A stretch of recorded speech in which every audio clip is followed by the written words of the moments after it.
And number 7's going to keep it, and he pitches it out to number 28, Jeremiah Emershy, and it looks like he's going to take a loss on the play. Great play by the defensive end right there to set the edge and keep containment. That way he doesn't break back, and that way when he keeps containment, he could push it back into the linebackers and defensive line. Great play there. Absolutely. And we'll wait for the huddle here.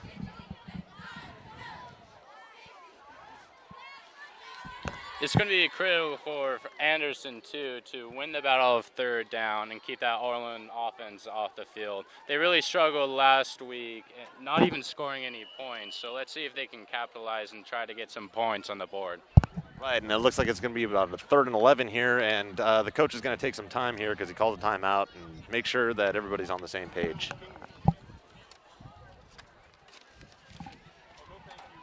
Is that timeout?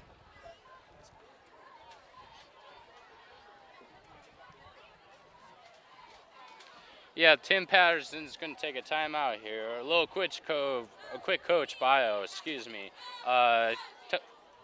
Coach Patterson was originally from San Diego, but he played his college ball up here at Butte in Chico State, where he plays first in all the conference teams.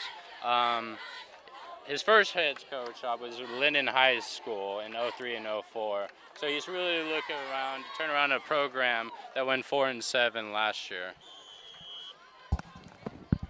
And we're ready to go here again after the timeout, and it looks like it's going to be a shotgun formation here. And Scott Hearn takes the ball, and he throws it down to his tight end, number 8. We're not sure in our notes here, but it's incomplete regardless, and now goes to 4th and 11, and it looks like they're going to send out the punt team. Yeah, it looks like Orville was playing a deep right there. Safety did a good job playing. He did a good job playing center field back there. Really made a nice play on the ball. Yeah, it was definitely good coverage there. And here we go. And we have a punt. It was nearly blocked, and it looks like it's going to be down at the 32-yard line. Well, just to give you an idea of where we're at right here, we are actually literally in the stands. Any closer, and we might be bleeding blue and black with these fans here. But it's exciting to be a part of the Play on Sports broadcast and to broadcast these games that normally don't get really broadcasted throughout the California and whatnot. Yeah, absolutely. I kind of wish I had it when I was playing in high school, all those years ago. And it looks like we're ready to go again here. And the quarterback's going to go for a little quarterback sneak here. And Jordan Long, who's one of the stars of this team. Yeah, Jordan's got some pretty big shoes to fill. Last year, Austin Smeltzer was an all-section selection, set a lot of school records here, but Coach McDonald has a lot of confidence in this player right here, so we'll see how he plays tonight. And we're ready to go again. And Jordan fakes the handoff and gets nowhere on the quarterback option there.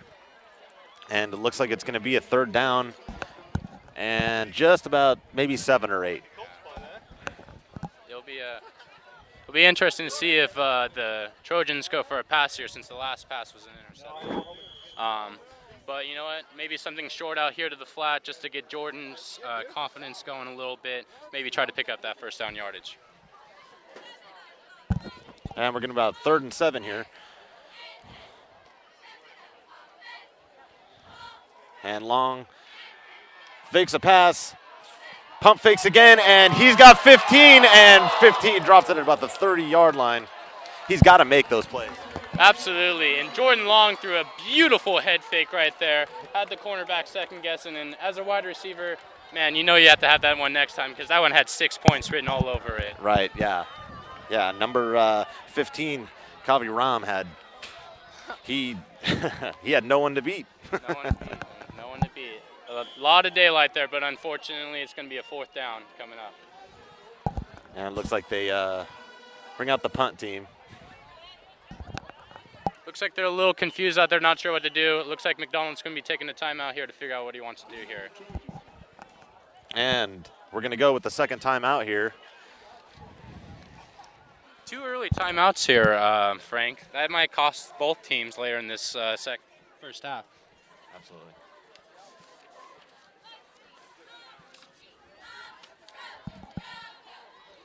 Hold on. Speaking of Coach McDonald, Coach McDonald is actually an alumni of Orland High, class of 1981. He led Mercy High School, which was his first coaching job in 97 and 04. He led them to 3 consecutive trips to the section title. He was hired in 2006 as the offensive coordinator for Orland and was hired as the head coach in 09-010. And of course, last year led them to that 11-1 trouncing of the league to that section title. You know, a lot of fans are expecting the same thing, especially since they're ranked 8th in the section right now. Okay, it looks like it's going to be 4th and 7 on the 33-yard line here.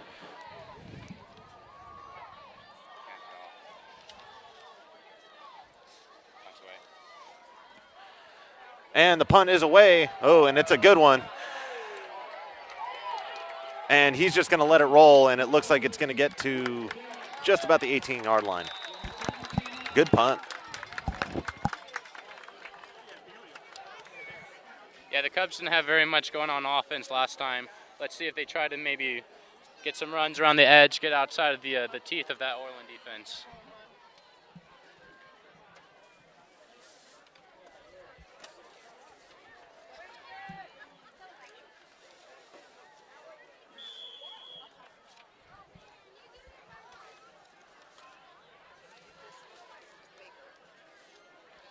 And it looks like we're ready, 1st and 10 on the 16.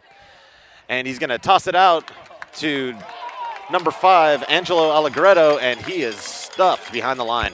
That's exactly what you want to see out of your defense. Everyone flying the ball, piling on top of that running back, making them not want to carry that ball again. Nice job.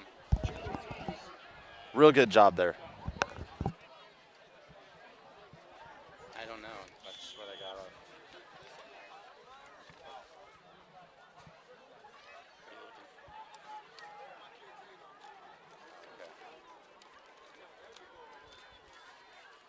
Second down.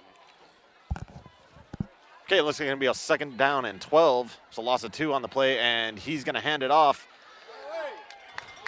And he's just going to be stuffed at the line yet again. Yeah, yet again. It looks like they're trying to penetrate the interior of that Trojan defense, but they haven't given away yet. It would be interesting to see if they try to do something on the perimeter here, maybe try to swing route to the wide side of the field, but as of right now, their running game has been zilch. And it looks like they're going to probably want to start passing here. Absolutely. And it's 3rd down to 12 on the 19-yard line. Looks like he got about 3 yards on that play. We got Tristan Smith at the bottom of your screen right here. Let's see if they go to him. And here's the snap. And he's going to fake the handoff to the right. And he's going to look down the field, and it's knocked down. Nice double coverage on Tristan Smith by the Orland defense right there, not giving them the big play. And nice coverage on all the routes there. He had really nowhere to throw, and that's going to bring up another 4th down. And that was Victor Raygoza on that stop. And good awareness to knock that ball down. Absolutely. Another punting situation here for the Cubs, and that's not how Coach Patterson wanted to start the night. And the punt is away.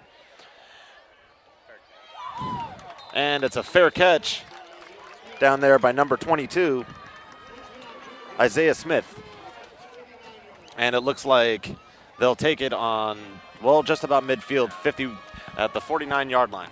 It'll be interesting to see if the Trojans try to go for a long ball here. Jordan Long tried to get a long ball in that last play. Receiver dropped it, but they're in perfect field position for maybe a play-action pass long ball. Maybe if not on 1st down, maybe 3rd down or so. Right, and here we go on 1st and 10. And it looks like Jordan Long will hand it off to number 33, and he looks like he's going to make it all the way. And he is brought down. Oh, and there's a flag on the field, and it looks like he's brought down at the 1 yard line. Great run, but we'll have to see what the penalty is here.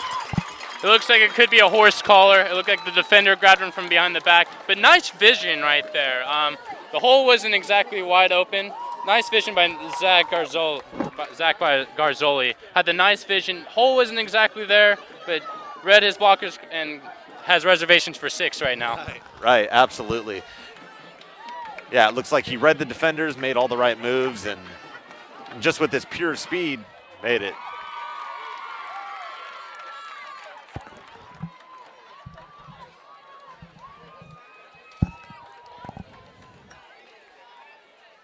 Man, that was a pretty good pickup. Since they're on the 49-yard line, I'm guessing that was a pickup of about 48.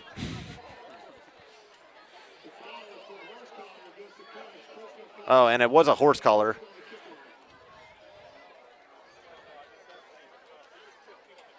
And it looks like they brought out the kickoff team here in a strange turn of events.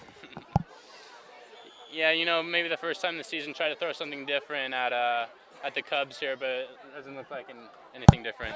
And I apologize for that. It looks like they will call it a touchdown, and that was the extra point, and the Trojans are up by 7. It's the Orland Trojans 7. Don't know how much time it's left. And the Anderson Cubs 0.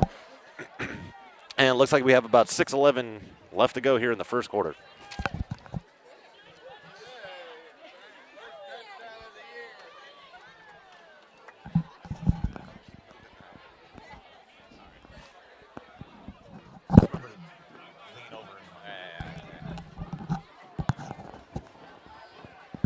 And that was just a fantastic drive. It looks like one play, and they were in the end zone. Well, if you can score on one play every time, you're going to make any offensive coordinator happy. But if you're the Cubs defense, you got to be a little discouraged. I mean, like as I said last week, this was a team that was a defensive unit that was on the field a lot against Sutter.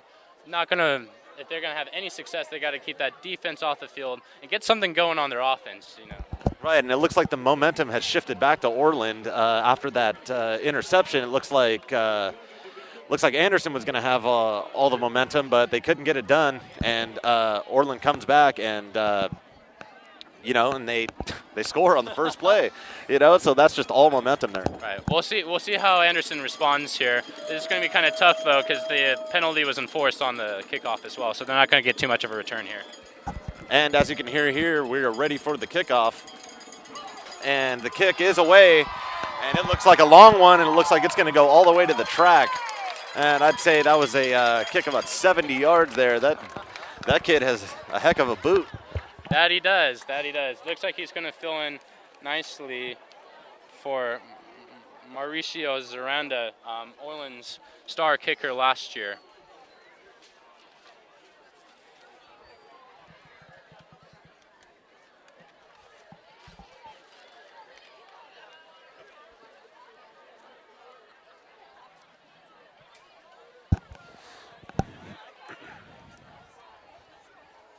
And with 6:11 left to play in the first quarter, looks like Anderson's going to take over the ball here at the 20-yard line. And it looks like the quarterback's going to take it himself. That would be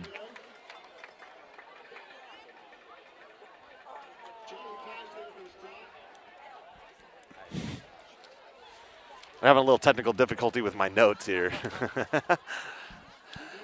But that's the price you pay when you're not in the announcer's booth and you're out here with the good people of Orland. Out here with the common people trying to shuffle through your notes in the dark and whatnot. But, you get the real feel of the atmosphere when you're amongst, the home crowd and stuff. So that's kind of a great aspect about it. And here we go with 2nd and 10. And it looks like we're just about ready. And he snaps it, and he fakes the handoff. And it looks like he's going to take it himself, and he is dropped in the backfield yet again. And we're just seeing the same old thing here again. Same old thing, and nothing's really going to Tristan Smith right now. You can tell that Orland is actually rolling their safety to wherever Tristan Smith is. Looks like they're going to have double coverage all night, and the Cubs are going to find some other way to get some offense because it's not coming on the ground, and they got Tristan Smith locked up pretty tight there. I concur.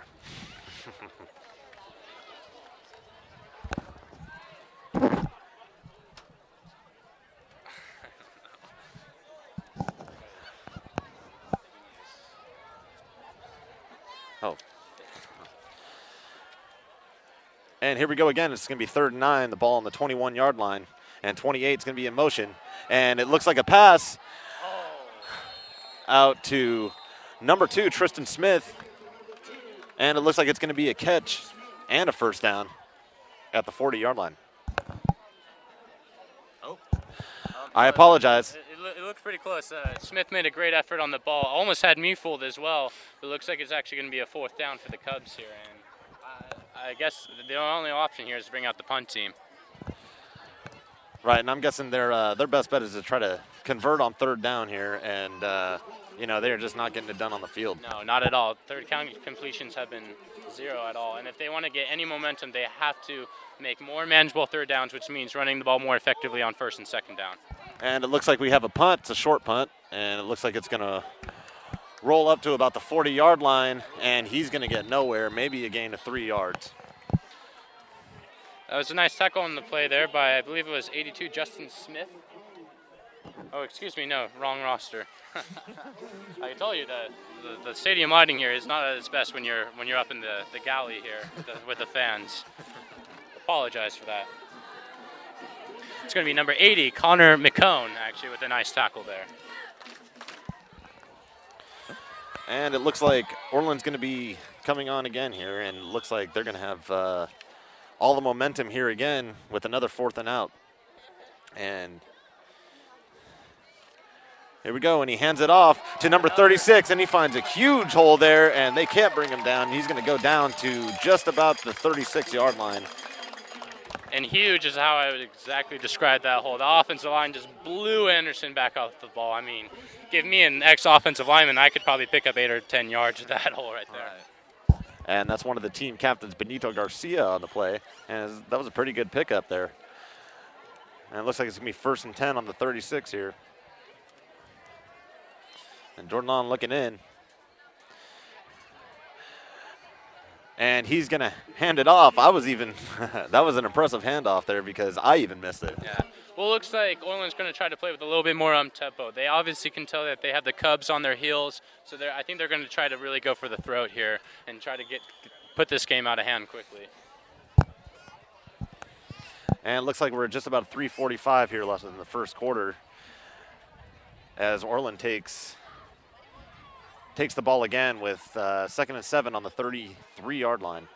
And here we go again. And number 8 is in motion. And it looks like a quick pitch out to number 8, and he's got a hole, and he's running. And it looks like he's going to make it in for a touchdown, but there is a flag on the play. Yeah, it could probably either going to be a holding, or I saw maybe a late clip at the end there just to set up that spring him free for that first block. So it's probably going to be a clip here. And we'll have to wait for the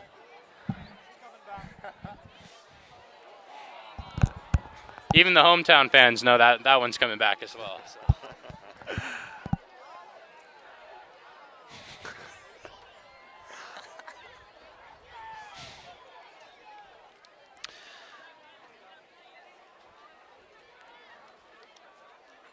We'll have to see where they spot it here, and it's coming all the way back to about the 43-yard line. And that's a little steam out of your sails there. Yeah, but you know what? They've been steaming right towards the end zone. If this offensive line keeps getting off the blocks, keeps pushing this Cubs defensive off the line, I'm sure they're going to find another 6 points here pretty quickly. And here we go again, and it's a handoff yet again, and he breaks it outside, and he stumbles, and he's finally brought down at the 25-yard line. Nice balance there by Zach Garzoli. I really like this guy as a running back. He's a small little guy, but you see he took a hit there, but kept his center of gravity and picked up a few more yards.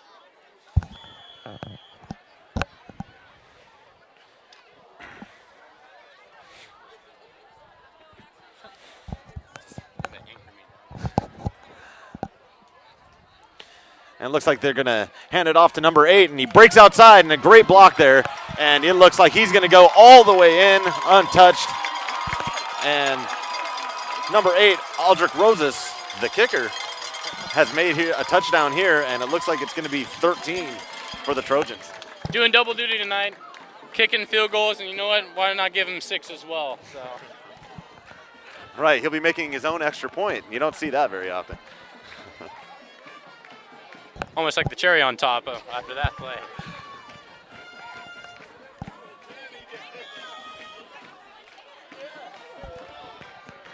And here we go with Rosas making his own extra point. And how often can you say that?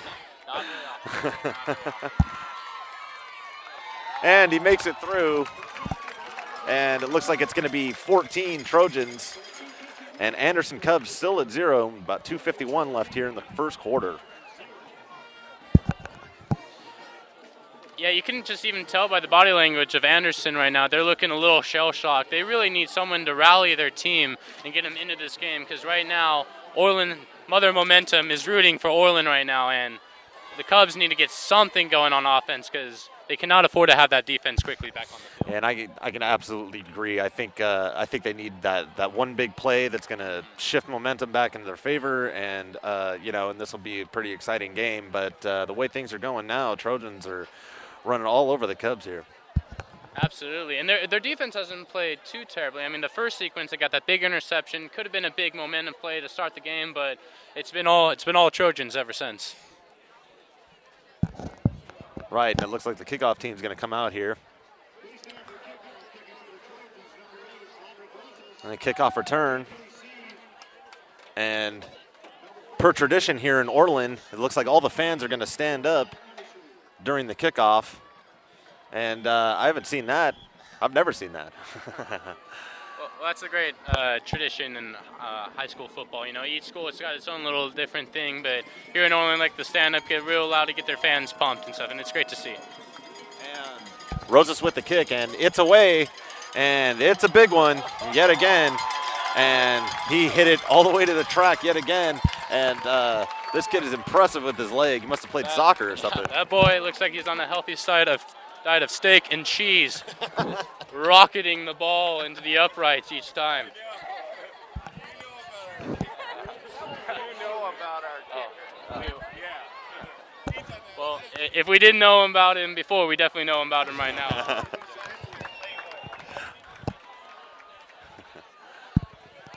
And it's kind of fun being out here with the fans, you know. It's just a good interaction, you know what I mean? We get a lot of insider information, too.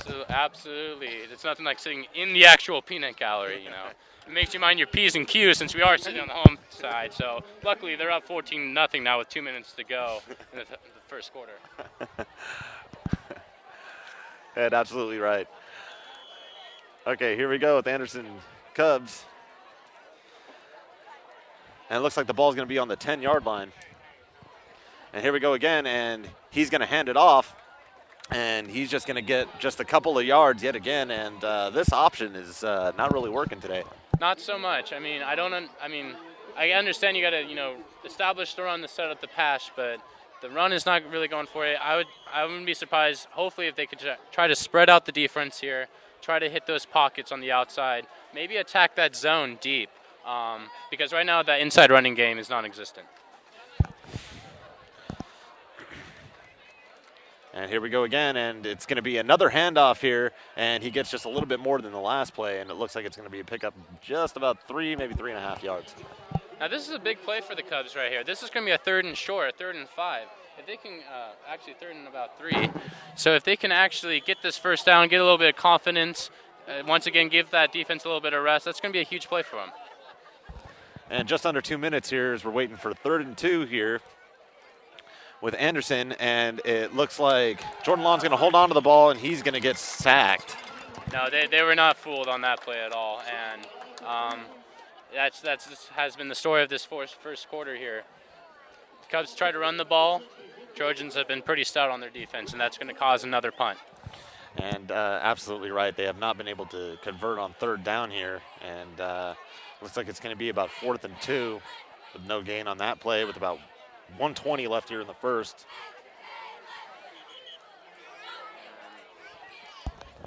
Looks like we have a stoppage of play here. And it looks like the punt team's out there, and Corey Furtado would be the punter.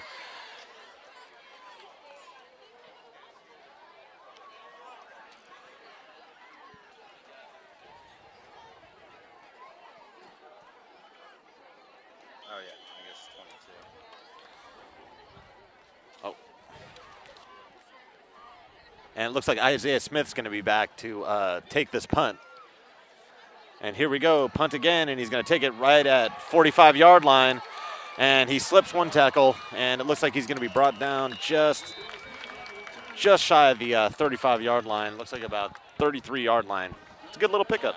Kind of dangerous move with that swim move with the ball right there. The ball could have popped out, and Cubs could have fallen on it and really give him a little bit of advantage with the field position. But luckily, he was able to make an athletic move to keep the ball. And once again, as if repeating ourselves, first down, Orland. And, and if Anderson ever wants to make a game of it, they got to get those. They got to force a fumble. They got to, they got to do some kind of play right here. Right. And number 8 hands it off to number 36. 36, Benito Garcia. And he's a pretty big kid at 6'1", 235. Pretty big kid who picked up some pretty big yardage right there. Once again, second and short here. Look for Jordan Long to go for the end zone here. I think Orland's going to want to go and put this game out of reach pretty quickly. Absolutely, and he hands it off yet again to Benito Garcia, and nobody can tackle him down. He's down to the 15-yard line as we're going to have a stoppage in play here at 22 seconds in the first quarter, and it looks like we have an injury timeout. And you never want to see that. No, not at all. That's quite unfortunate. Especially the first game of the season. You go through your hell weeks, your two-a-days. You get you put your jersey on for the first time at night, and you just hate to see a kid, get injured. Hopefully it's not too serious and he can get back in the game pretty quickly. I was saying earlier, I was kind of maybe looking for Jordan Long to throw a touchdown pass here, but if they keep running the ball like this, if it ain't broke, don't fix it. Yeah, absolutely. I think they're averaging just about 8 yards a carry, it looks like, and I would keep going to it.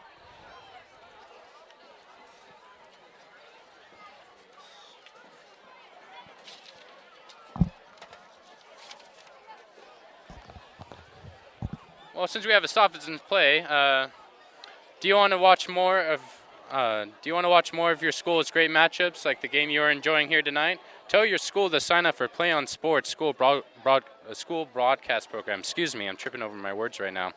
The program allows schools to broadcast all their games and other activities on the web. For more information, go to playonsports.com/SBP.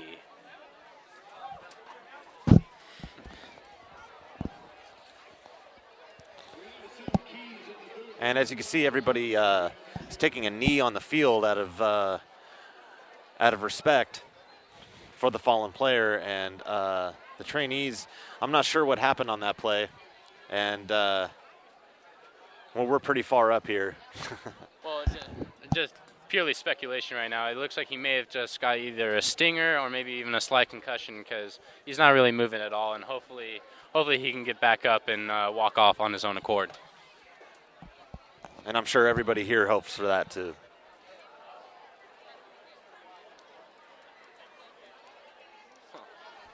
This gives the Anderson defense a break here a little bit. They've been kind of on their heels for the entire first quarter here. And last week in the game against Sutter, they gave up, let's see here, let me check my sheets here, 36 points altogether. They're on track to kind of break that right now. This doesn't look too good. Both benches are asked to go to the sidelines here, so it might be a little more serious. And it looks like they're bringing the stretcher onto the field, and it's always a common sight here in high school football games that they have an EMT staff on site. Yeah, and that's great. And it's a real shame because last week their quarterback Jason Crookshank left the game in the third quarter with a concussion, and Michael Agriletto left the game on the backboard as well. So this is kind of looks like kind of an injury that's kind of plaguing the Cubs right now, and hopefully they don't lose too many more players, or else they might be in a little bit of trouble this season.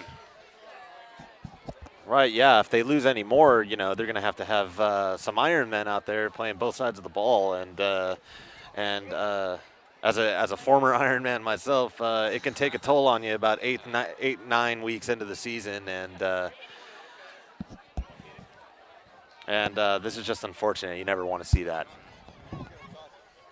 Very scary moment, but it is a real aspect of the game. It's a serious injury that can happen, and you just, actually, Governor Brown earlier this season signed an act where even coaches and trainers have to be certified in concussions in California high schools and stuff. So so it's nice to be assured that all these coaches, trainers, everyone's there that can assess the situation properly and hopefully diagnose it properly.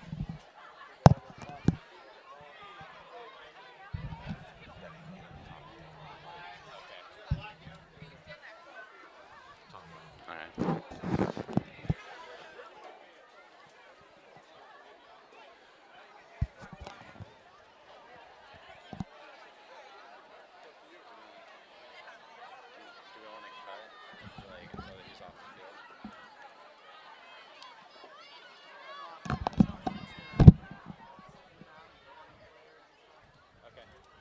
We can keep talking about stuff.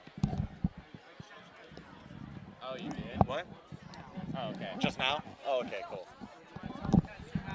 Hey, Daniel, can you hear me up there? Can you just like zoom out? Don't focus just on the injured player.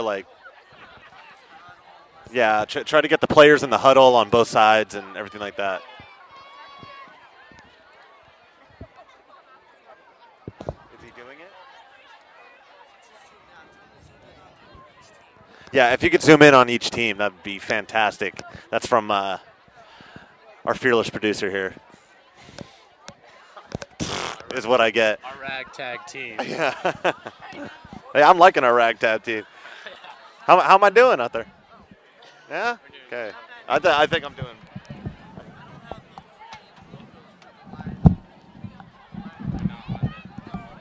Oh, okay. Right.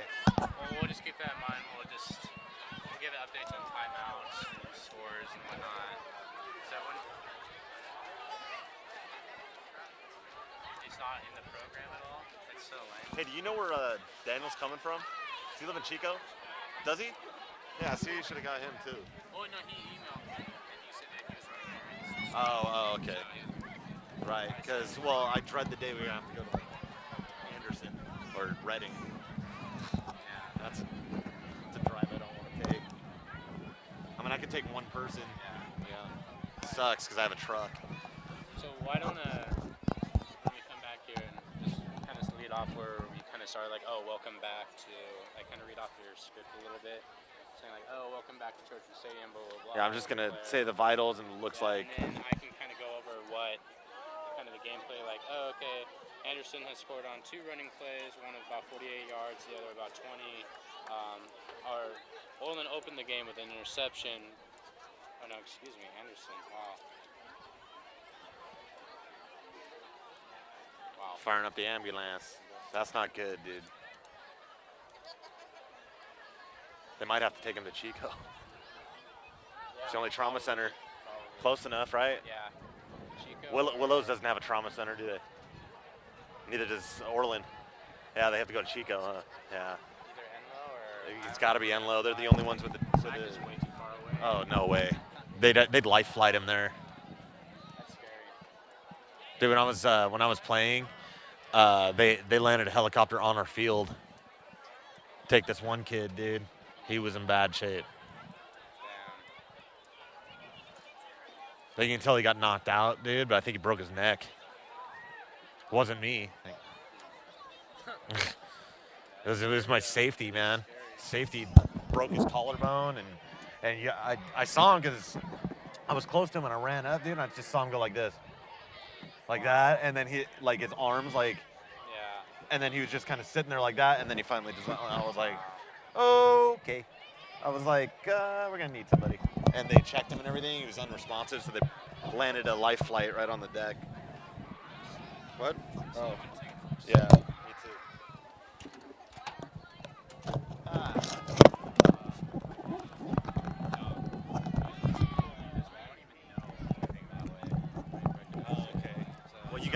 talk into the mic. Okay. Yeah, just like. All right. Like I'll point it at you. Okay. Okay. Is this like such an awkward angle to talk at? But I mean, I'll do it. Right, like we're like this close. Like, hey, how's the game going? Doing okay? We're too busy making out. Yeah, right. I love that.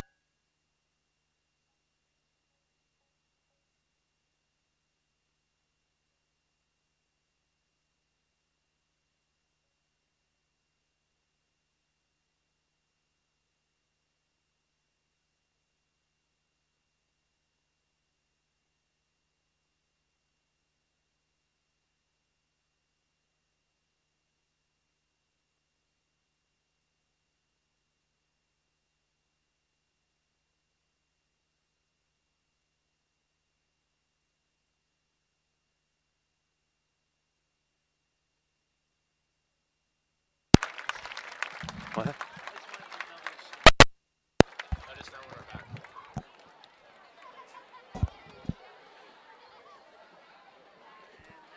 And it looks like we're back, and we're gonna have that injured player carted off the field here, and looks like we have about 22 seconds left in the first quarter. The Trojans are 14, and the Anderson Cubs are still 0. And yeah, this is a tragedy. It looks like he's gonna go in the old meat wagon there, and it's a tragedy. It is sad. Hopefully he's not too seriously injured and he can return to his team and be healthy again. But it looks like Orland's going to get the ball here to finish off the first quarter here. And Jordan Long gets the ball, and he hands it off to number 36 yet again. Benito Garcia yet again, and that is the end of the first quarter. And the Trojans are 14, the Anderson Cubs still 0.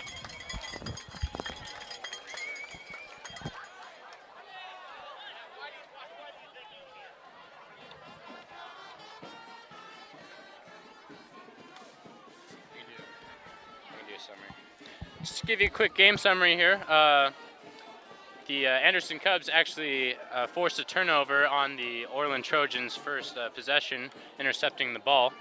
But other than that, it's been all Trojans. They had 2 first downs in that first quarter. Both teams equal with penalties. 2 scoring drives. 1 nice run by Garzal for about 48 yards, and the other one by their kicker, actually padding their zone sets, Aldrich Rosas, with a nice about 20-yard scamper there. So far, the Trojans have been keeping to their game plan as last year. Ground and pound. Run the ball and stop the run on defense there.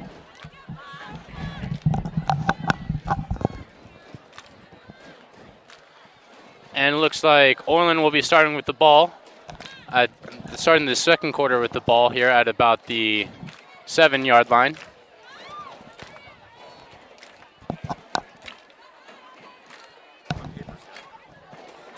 Are you serious?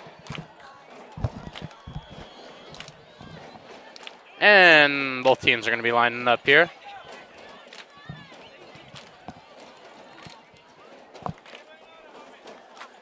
Jordan Long's have a quiet night tonight, but he might be making some noise here of his own with a touchdown pass. But with the way that Orland's been running the ball, it just seems unlikely. Handoff to the right-hand side here. He gets hit, but is pounding forward to about the 5-yard line. It's going to be 3rd down and about 5. Trojans are in the red zone here, but they can still get a first down at about the 5-yard line.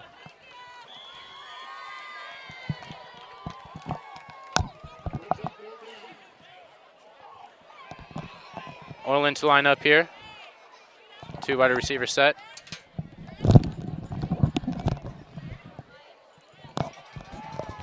And it looks like we're going to go with the option again. And it looks like it's going to be a pickup of, what do you say there, about 5 yards? Actually, no, it's going to be a loss. Oh, it's going to be a loss on the play. Joe Santone and Tristan Smith, who hasn't been really productive on offense, but is trying to get it done on the defensive end right there with a nice play from this cornerback position. And looks like we're coming up on the 11-minute mark here in the second quarter, even though the scoreboard reads the first quarter, and looks like it's about 2nd and 5 to go.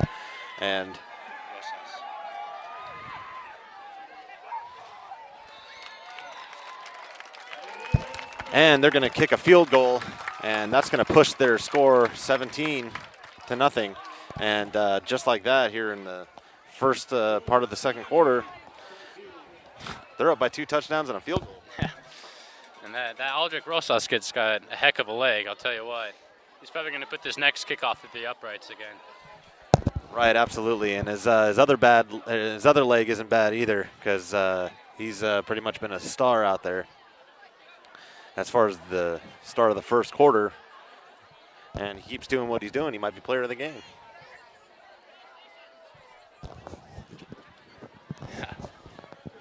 Well, it looks like we might have a little bit of a malfunctioning scoreboard here. Looks like we're not the only one suffering some technical difficulties on this broadcast, so it makes us feel a little bit better. Yeah, absolutely, absolutely. Yeah. The home crowd trying to get the wave going here, but to no avail. Made it all the way down to the end there. It was a valiant effort. They're excited about having football back here in Orland, and why not? I mean, they've been playing a great game, Division II champs. We got a lot to be excited about. Right. And it looks like we're ready for the kickoff here, and the home fans are standing up yet again. And we're going to start the rumbling here. That sounds like an earthquake, and it looks like Rosas is ready to kick off the ball, cowboy collar and all. And he's the only one on the team wearing white shoes tonight. And the kick is away. And it's a good one yet again. It's going to be yet another touchback. And he's been kicking it consistently over 60 yards here. Absolutely, absolutely. He might be getting a lot of looks from colleges and stuff if he keeps kicking it like that. Right.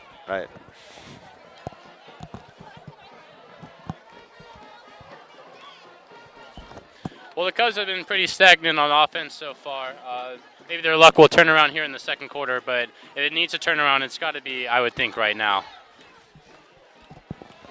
Right, absolutely. They got to get it done here in the second quarter. Like I said, they have to get that shift in momentum, and and they're going up against a defense that's been tough so far, and it'll be interesting to see if they try to get Tristan Smith open.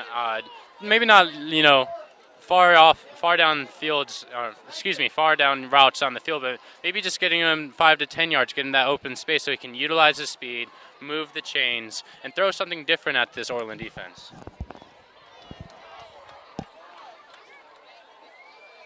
Right, you're absolutely right. And I think they should make those short yardage pass plays, get the receivers more comfortable with the ball, and move it on here. And we're just about ready. It's 1st and 10 on the 20, and number 28. And it looks like he's going to be stuffed in the backfield yet again, and that is yet another loss for Anderson. And that is a running back's nightmare right there. When you try to run open to that open field and all you see is just blue jerseys. Great pursuit by the Orland defense, and not a whole lot of blocking going up on that front line for the Cubs. And that was Jeremiah Emershy there. And he's one of the stars on this Anderson team, but with no momentum, you can't get your star players involved. And we're ready to go again. Scott Hearn has the ball, and it looks like he's going to be tackled for yet another loss here. And that was 2nd and 14. Looks like it's going to be about 2nd and 17 or 3rd and 17 now. Yeah, and it looks like Coach Patterson's going to have to dig deep in his playbook for this one. I mean, they're not in a real good field position to try something tricky, but 3rd and long, you would think they could do something conservative here, but the score's already 17-0. They're going to have to pull something out of the hat here. Right, and a correction, there's 3rd and 16 here on the 13-yard line. And they're going to have to come up with something big here, and if they convert, that might be the momentum they just need. And Hearn has the ball, and he's running, and it looks like he's tackled down about the 2-yard line, and it was just loss on that. Well, number 77, Harrison Garr, sprung off his defensive end spot right there. Great motor on that kid to pursue the quarterback and at least slow him down to get part of the sack right there. Going to be another 4th down, and now they're going to have to punt from their own end zone. Which is unfortunate for a punter who hasn't broke about 40 yards here, I'd say. And so it looks like their returner is going to line up at the opposite 40-yard line, and it looks like it's going to be a high kick, hit down about the 35, and it's going to be out at the 38-yard line, their own 38-yard line. And once again, wonderful field position for these Trojans. Anderson's going to have to find a way, if not score, at least change field position so that Orland has to at least put a consistent drive together. I mean, all these drives have been at, I would say, either 50 yards or in for the Trojans, which if you're a Trojan fan, that's wonderful, but if you're a Cubs fan, you got to be kind of scratching your head at that one. Right, and as I look across with the Anderson team, it looks like, all the wind is out of their sails there as fans, and, I'm guessing this is going to be a tough little road trip this week. And it looks like number 5 is going to toss it all the way out, and number 28, Jeremiah Emershy, on the other side of the ball now. It looks like he read that the whole way and knocked it down. Good ball there from Jordan Long, though. Had a nice spiral on it. Wasn't exactly accurate, but I really liked his mechanics on that throw right there. Right. Not to mention he had plenty of time.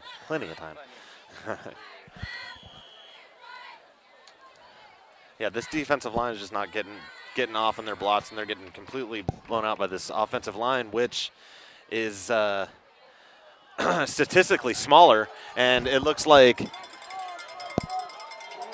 Jordan Long's going to run with it, and looks like he got a little pick up there about 8 yards. And it looks like it's going to be about a 3rd and 2 here.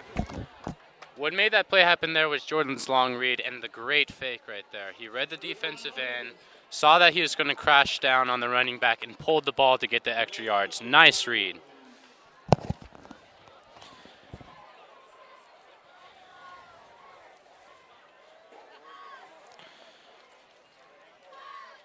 And here we go.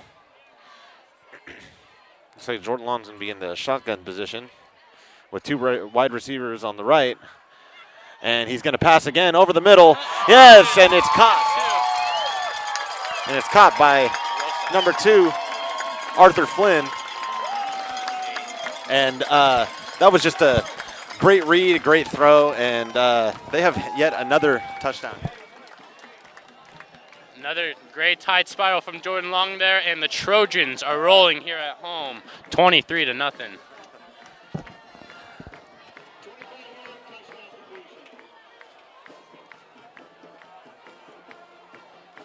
Yeah, and that was a good little in route there.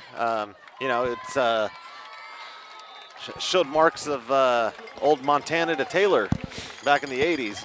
And now this is a really dangerous times for the Cubs, because Orland started off the second quarter pounding the ball on the ground. Now it looks like they're going to look to air it out a little bit. Cubs are going to be a little bit on their heels to try to come up with a defensive scheme to stop them. Right. And it's gonna take quite a bit here to make a game of this. And like I said, they need to score before the half to make that happen.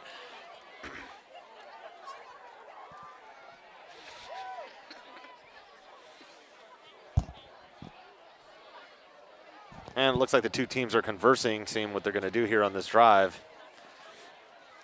And maybe get a little breather in. And I can tell you, Anderson probably needs it right about now. I see those guys out there, and they're huffing and puffing.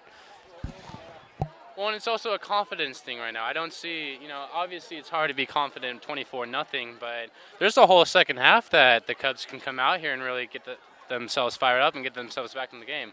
They obviously, I keep saying that they need to do something on offense, but if they don't produce any more points here in the first half, they're going to be really in trouble in that second half. And we're ready again here for another kickoff. And these fans are getting a workout because every time they kick off, all the home fans are standing up, and and they've had to stand up a lot in this game. And it looks like Rosas is ready here, white shoes and all. And here we go. And the kick is away. And it looks like it's going to be another long one. And this is going to be a touchback. And Anderson will start from their own 20. Not quite sure what the record for touchbacks is in the northern section, but as I keep saying, if this kid keeps kicking him in the end zone like that, he might set it. Most definitely, most definitely. And I was getting a little insider information from some fans here, and apparently he kicked a 57-yard field goal last season, which has to be not a section record, but definitely probably a state record. Probably one of those two. I mean, 57 yards is a heck of a boot. And here we go again. Anderson is ready. And here's the snap. And he's pitches it out. Oh, and it looks like it's going to be a fumble there, and the Orland's going to pick it up here on the 15-yard line. And, I mean, can anything else go wrong here? Oh, it wasn't a fumble. It was Okay. waiting for it to get sorted out here. Oh, no, it looks like it actually is Orland's ball, actually. I thought they were going to rule his progress to stop, but I just see the offense come on the field right now. And that's the last thing that these Cubs need is a turnover in the red zone. Because that's exactly what happened last week to them in Sutter.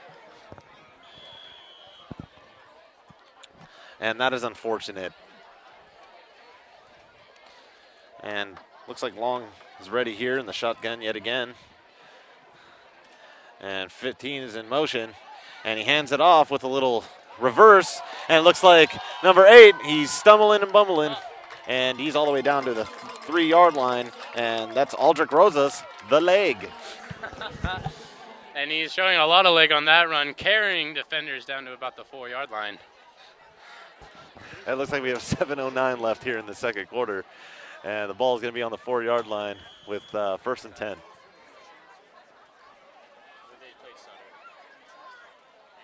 Anderson played Sutter. No, they didn't. I have the score and everything. And we're ready here, and it looks like they're going to pick up 2 yards here, and it's going to be to Rosas again. Oh. Correction there, I said that Anderson was playing Sutter last week. It is Shasta. My producer pointed that out to me. Thank you, Ron. It's always good to get the facts straight, you know? As long as we get it right, right? And looks like we're going to come out in shotgun here. Number 15's in motion. He's going to toss it to him. And he's got the outside lane, and it looks like he's in for a touchdown. And that is number 15, Kavi Ram. And, boy, it's 30-0 now. And with an extra point, it'd be 31-0. And they are just walking all over this team. I'm starting to believe they should start enforcing a mercy rule here. Well, I don't think there is one, but you're right. At this rate, there probably should be. And I'm looking at the Cubs bench and the defense, and they just are – they don't even look like they even want to play anymore, which is too bad. They really need to get themselves fired up and find get something positive with 6 minutes left here in the second quarter, just so they could build on it in the second half, because right now they haven't had much to build off of. Right, and the other side of that coin is that's exactly what you want if you want to come out and dominate a team. You have to do it psychologically because it's only 10% physical out here, 90% mental is what I was always told, and and they're just dominating all facets of the game here: kicking, receiving, running, and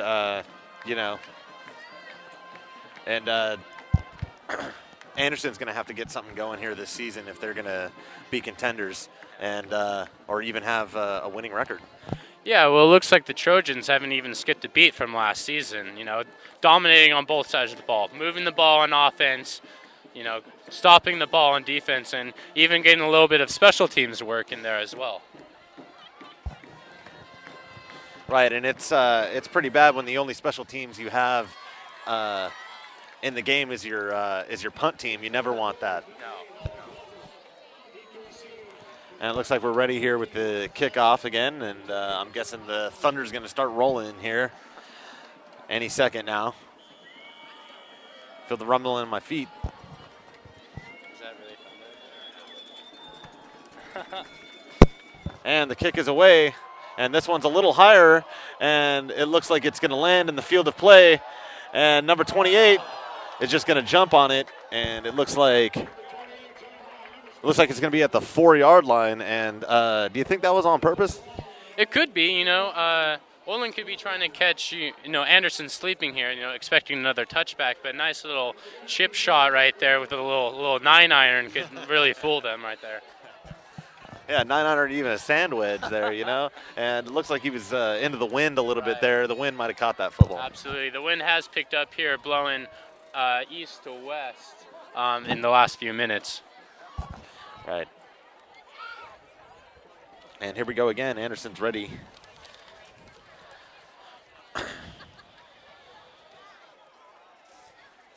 And here's Hearn with the snap. And he hands it off, and yet again, there's stuff at the line, maybe a gain of 1.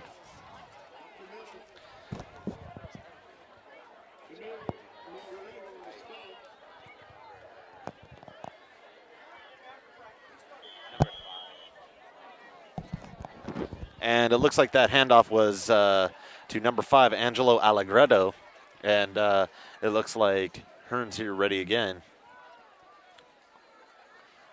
And here's the snap. And he hands it off to number 6 there. And it looks like he got a little bit of yardage too. And that is Randy Bloom on the play. And that was a good little pickup. Of course, it's the little things now that we have to nitpick. And the little things like this 3rd and short, this is Anderson's second chance to get a first down in this first half. If they get this here, get the ball rolling, maybe they can get some momentum back their way. Right. And they're running out of time. They got about 5 minutes left here in the first half. And number 7 rolls out, and it looks like he has number 5 on the outside, and he's going to take it himself, and he is creamed at the 23-yard line. And it looks like they maybe had enough for a first down there. And I believe that's the first one they've had all game. That is their first down of this game, and that's a start. That's a start for Anderson. Maybe they can get something rolling here. Maybe try to go for a deep pass here with Tristan Smith, or maybe have a tight end leak out down the middle and try to split that seam. And here we go again with Hearn behind center here, and it looks like he's going to hand it off to number 55, Scott Maycomber. I may be getting that completely wrong. We weren't able to check player pronunciations for the team beforehand. That was just a short gain. It looks like it's going to be 2nd and 10, I'd say. And time's working against them here because we're already down to 4 minutes, and they've only moved the ball 20 yards, I'd say. They got to pick it up here. And here we go.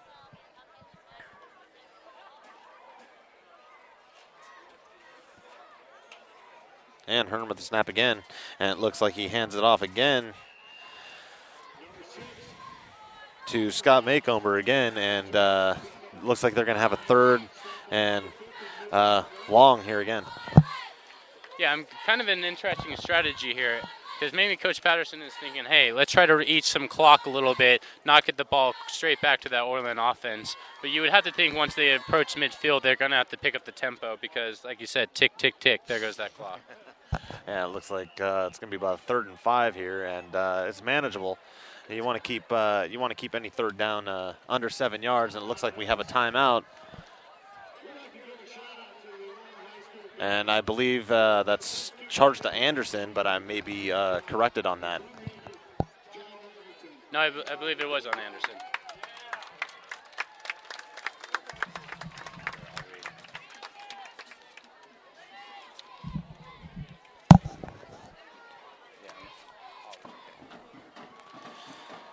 And with this timeout, it's good to know that you can follow us on Facebook, Twitter, and YouTube. Play On Sports is on Facebook and Twitter, giving you news and information and links to great highlights. Follow us at Play On Sports on both Facebook and Twitter. You can also access thousands of live and on-demand games at YouTube and youtube.com/PlayOnNetwork. Keep up with all the high school action every week from your destination for high school sports, PlayOnSports.com. And it looks like Anderson's ready to go here with 3rd and 5, and about 3:24 left in the second quarter. And number 7's going to air it out to number 2. And it looks like it's caught, and he is going all the way. And this looks like the momentum they're going to need. And Anderson is on the board here. Big players have got to make the big plays when their team needs them the most. Tristan Smith, quiet the whole night, silences this Orland crowd. I'm sure they're not too worried, but this is definitely has been the quietest it's been all time. Right, and since we're on the home side, we're the only ones talking right now. Okay, might be getting a few looks as well. Absolutely. but no, that's exactly what they needed. A little bit of a worry here, though, because there is still 3 minutes left on the clock. But, hey, now you need that Cubs defense to step up, maybe get a turnover, and really get them back in this ball game. Right, not to mention chew up that clock. And the kick is away, and it's blocked. And there's a flag on the play, and we'll have to see what's happening here. It might be running into the kicker. And we'll check with the head referee here. Running into the kicker, it looks like. And it looks like they're just going to move up a little bit and re-kick it here. Yeah, it was kind of interesting because it looked like on that touchdown play, that was one of the only times that Smith was in single coverage. So it looks like Orland was kind of gambled, trying to do a different coverage, got a little confident, but speed of Smith was too much for that cornerback to handle. Yeah, and it might be with such a huge lead, they might have got a little complacent there, I'm sure.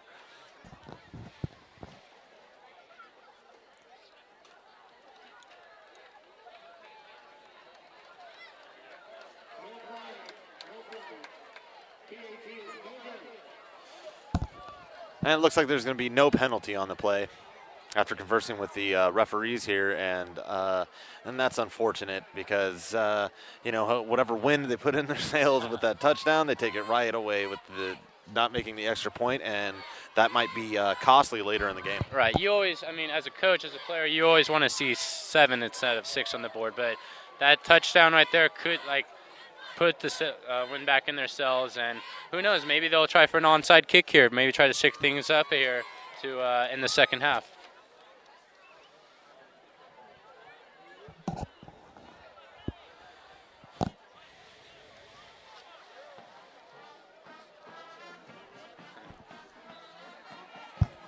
Yeah, because if I was Coach Patterson, I wouldn't be too eager to put the ball back in the hands of Jordan Long and that Orland offense, which has been pretty fine-tuned machine so far tonight. And here we go with Anderson kicking their first kickoff of the game here in the second quarter. And it appears that the Orland home fans stand up for every kickoff. You gotta love that determination. And it looks like their kicker is going to be, number 32, but I'm sure he must have changed on the roster. And, with a very good pickup there. And it looks like he's going to make it to the 35-yard line, and that's number 33, Zach Garzoli. Be interesting to see what the strategy is here for Coach McDonald. Does he run out the clock, preserve the lead, maybe take that momentum with him? Or does he, try to get that 2-minute offense going and really kind of step on the throat of this Cubs defense? And here we go with the offense yet again on the field. And they are, they have all the time of possession, I'm sure. And number 5 is going to keep the ball here, and he's going to go nowhere, and that's no gain. And he tried to beat out that defensive player, but he wasn't having it. That is one of the bright spots of this Cubs defense. They have limited Jordan Long's runs here. You haven't really seen him break away yet, but that doesn't mean they've been stopping the run plays altogether for sure. Right. Yeah, they definitely have a couple of offensive weapons, and they've used all of them, and the score reflects that.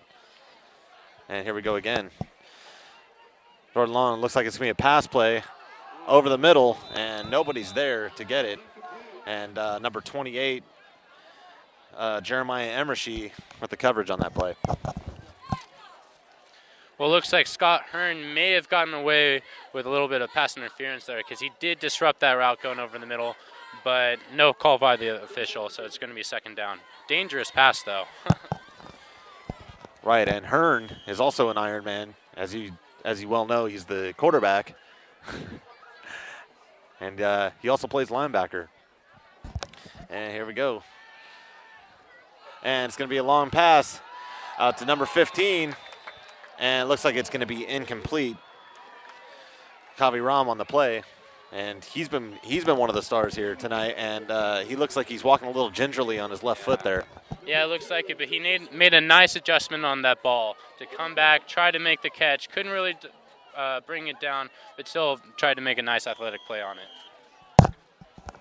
Yeah, and I'm guessing if that was on his outside shoulder, he probably would have made that catch. So here we go again in shotgun, and it looks like they have a single back. Oh, they're punting. I'm sorry. And just a huge punt, and it looks like it's going to be caught around the 15. And number 28, Jeremiah Emershy, is going to bring it up to just about the 24-yard line. And it looks like it'll be a run back of maybe 11 yards. And that's the first stop since that interception in the first quarter. So little signs of life here in the Anderson Cubs. Let's see what they can do with about 2 minutes and 10 seconds here in the second quarter.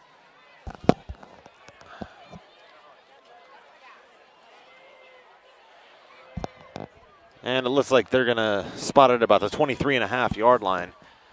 1st and 10 here, and Anderson has yet another chance to make a big play. And do you think they'll be going to the air here? Well, it looks like they have to because not much has worked on the ground, and in order to keep that clock on their side and not running too much, they're going to have to do something in the air. And it looks like it's going to be handed off again, and they're going nowhere. And the attempts are definitely outweighing the yardage. Yeah, no real sense of urgency here for the Cubs, which is kind of curious. Let's see. That probably means they're going to set up a big play-action pass here. Maybe try to get the ball into Smith's hands again.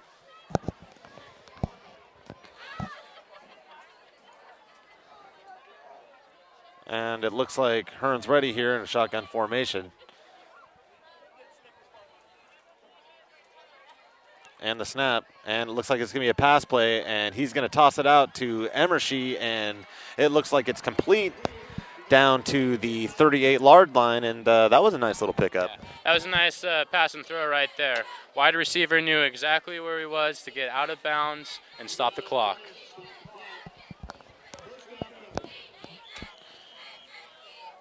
Absolutely, and if and I'm believing if they score again here, it might just take a little bit of momentum away from the defense, and when they get the ball back in the second half, maybe things will change here. And here we go again. And it looks like it's going to be a false start.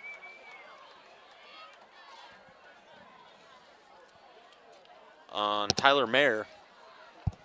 And do you think he saw something in the defense that kind of spooked him?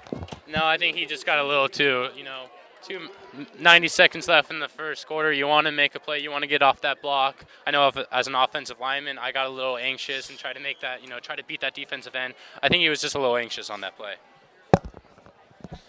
And here's the snap. It looks like it's being a passing play again, and it looks like he's going to be sacked for just about a 5-yard loss there.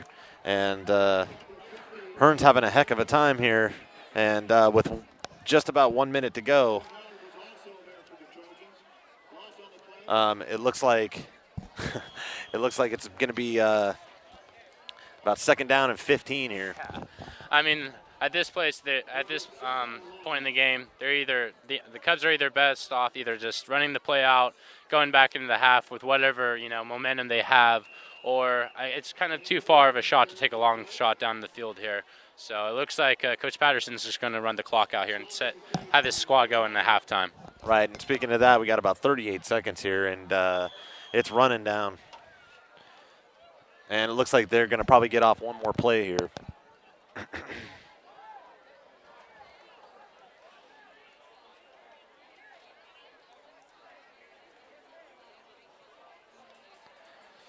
And with about 15 seconds here, he's going to snap the ball. And Emershy's in motion. And it looks like Hearn's going to take it himself, but he is going nowhere, and he's stuffed at the line, and that's going to do it here for the first half of this ball game.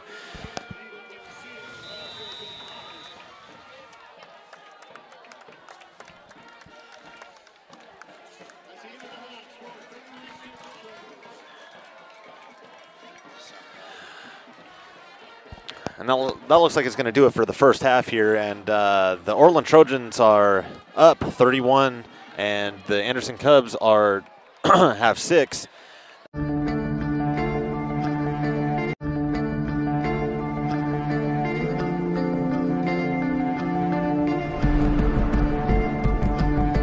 One match away from immortality.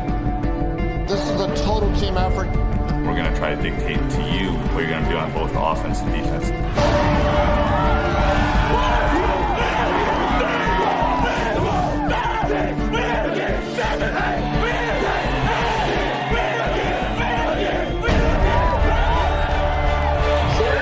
going to come at you. One shot at this. Now it's time to put the hats on and go get some work done.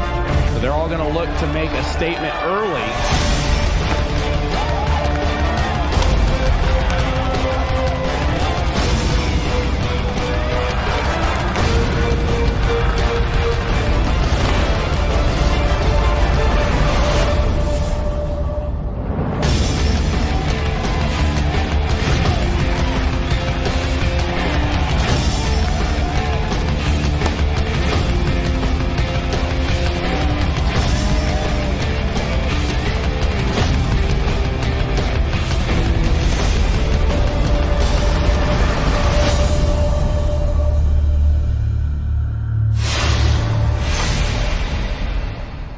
.316 left to go in this ball game. I formation, 3rd and 3 from the 45 of the Wolverines. And this time, holy cow! Dion almost hands it to the Westview player. He's going to run this to the 5-10. Touchdown, Wolverines! How did that happen? That was Snyder. Holy cow! He was in the backfield before the running back could even get the handoff. He took the handoff from Dion. He took the ball right out of Dion's hands and just... Holy cow! Can't say I've seen that one very often. Snyder comes shooting in from the A-gap. I think Dion froze when he saw him. He's ready to hand off to his running back. He froze when he saw him and just let him have the ball. 12 seconds to go. Oh, you could hear a pin drop. 5, 4, 3, 2. Get the snap off. Last play of the game. Brewster rolls right. Gets away from 2 sacks. Dons win. Sack at the 20-yard line. What a game. And number 40, Lucas Zinder with the game-saving sack. And there is heartbreak on one sideline and a jubilation on another. Offset eye for the Grizzlies as Keeney takes it under center. They'll send a man in motion, pitch back to Bird on the sweep. Bird finds a seam. He might go, folks. 20, 15, 10. Drags a tackler. Touchdown! Bird goes 38 yards for the touchdown on the sweep. One more snap is all it's going to take, and there you have it, folks. Your 2011 Division I Sac Joaquin section champions, the Granite Bay Grizzlies, as they defeat Pleasant Grove 30-24. Jacqueline Williamson. Her serve is over. Dug by Holt. Giblin going back to Holt near side. Cut shot, kept alive, back and one by Cathedral. And this one is out as Castanon Hill sends it wide. And the Cathedral Dons have won the title 16-14 in Game 5. Thomas with the ball, swings it out to Norris. Cameron Taylor tried to block that one away. Norris with a strong take, blocked by B.J. Anya. Huge block. Robinson leading the break the other way, gets it to Grant. Slam dunk Jeremy Grant off the feed from James Robinson. What a play by the Stag. Runner at third is Chavez. 8-2 the score. Bottom of the 7th. The 1-2. Popped in the air. This should do it. Cortopassi says it's mine. Now he's fading on it. And he can't make the catch, but Gaff comes in from center field and does.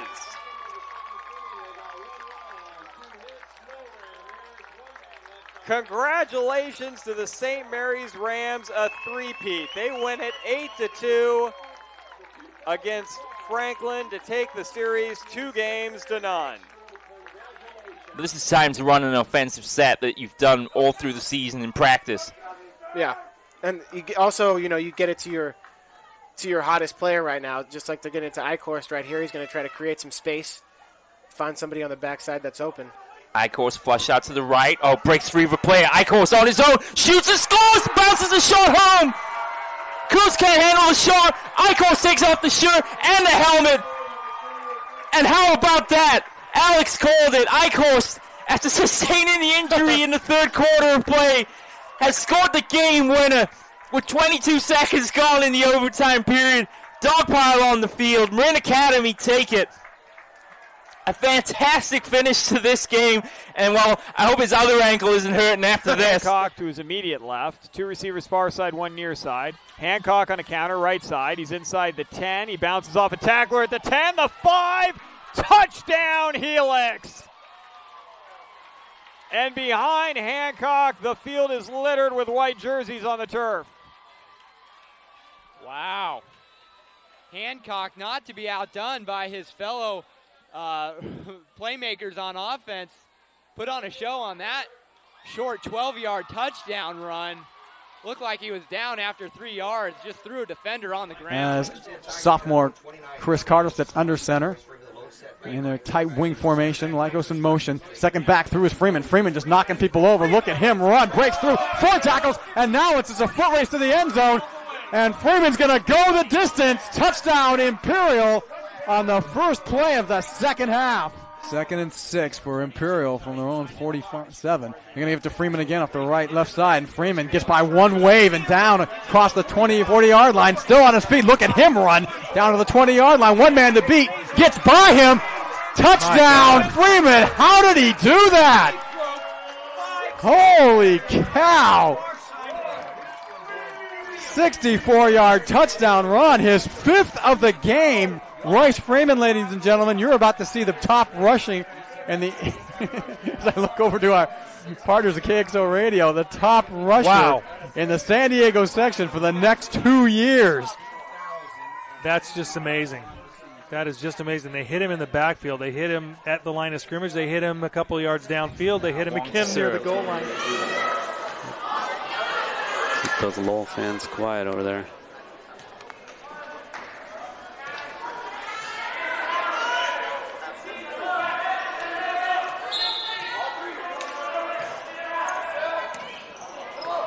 Lum sets it up for Pang. Long, it's out. Low, a magnificent 7 titles in the San Francisco section in dramatic style as they pull out a fantastic victory over a spirited Galileo Lions team. They win the 4th game, 31-29, and they take the 2012 Academic Athletic Association San Francisco section title. Officials say no 5-second count can be started. Nobody was close enough defensively. Lyle's going to swing left side. Robinson. Here is a backdoor lob for Grant. They've been wanting that all game. And they got it, 50-42. They lulled you to sleep, and then they hit Grant on the back door. They trail by 2.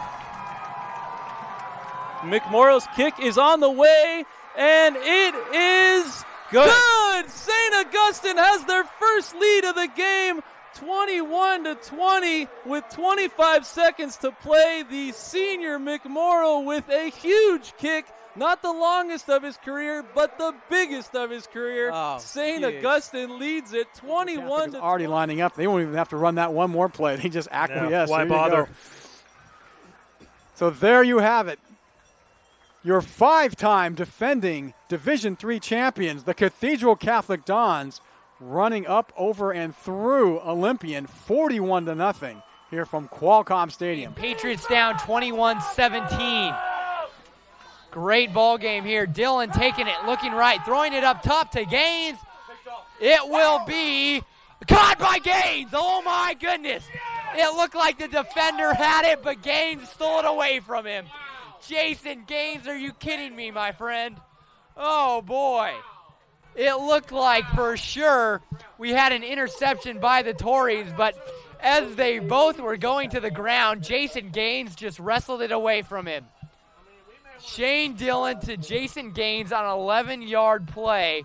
Fanchen in the game, now out, replaced by Hayashi, the libero for defense. Wenzel serve, championship point, ball up in the air. Hayashi's going to bring it back. Richards, deep one, over and 3. Free opportunity, look for Wallace, no, they go Becker. Hayashi, then tap over and 2 by Hollingsworth. Now look for Wallace for the match!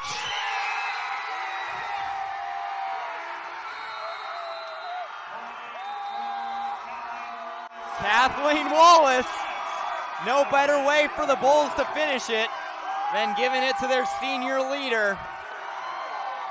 25-12, 25-15, and with 8 straight points to close out their 3rd straight D5 championship on a kill by Kathleen Wallace, 25-21 in Game 3. Branson has won the D5 title. In the backfield, it's Hernandez and Northcutt. Set to throw is Thomas. Has time. Goes for the home run. It's intercepted in the end zone. Seemed like they tried to go to Martin, and Martin slipped. Stockton, Hilmar, and Escalon. That's going to do it, folks. Victory formation, take a kneel. The clock comes out. The clock will tick down. The players jumping up at midfield. I think I see a Gatorade. Did we have a Gatorade shower? We most certainly did. Casey Taylor.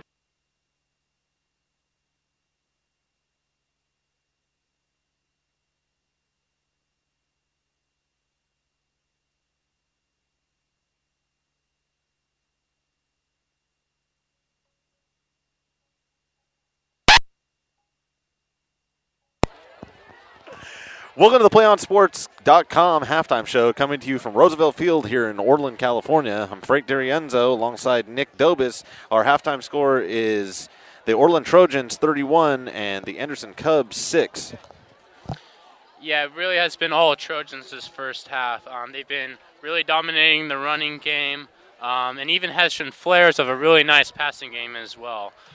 For Anderson, their offense has really been struggling. They had one bright spot with about a 65-yard pass to Tristan Smith at the end of the second quarter there, which is a really bright spot. Might put some wind in the sails, but they have a lot of work here to do. If they really want to get back in this ball game, though, they're going to have to do something really productive in their first possession.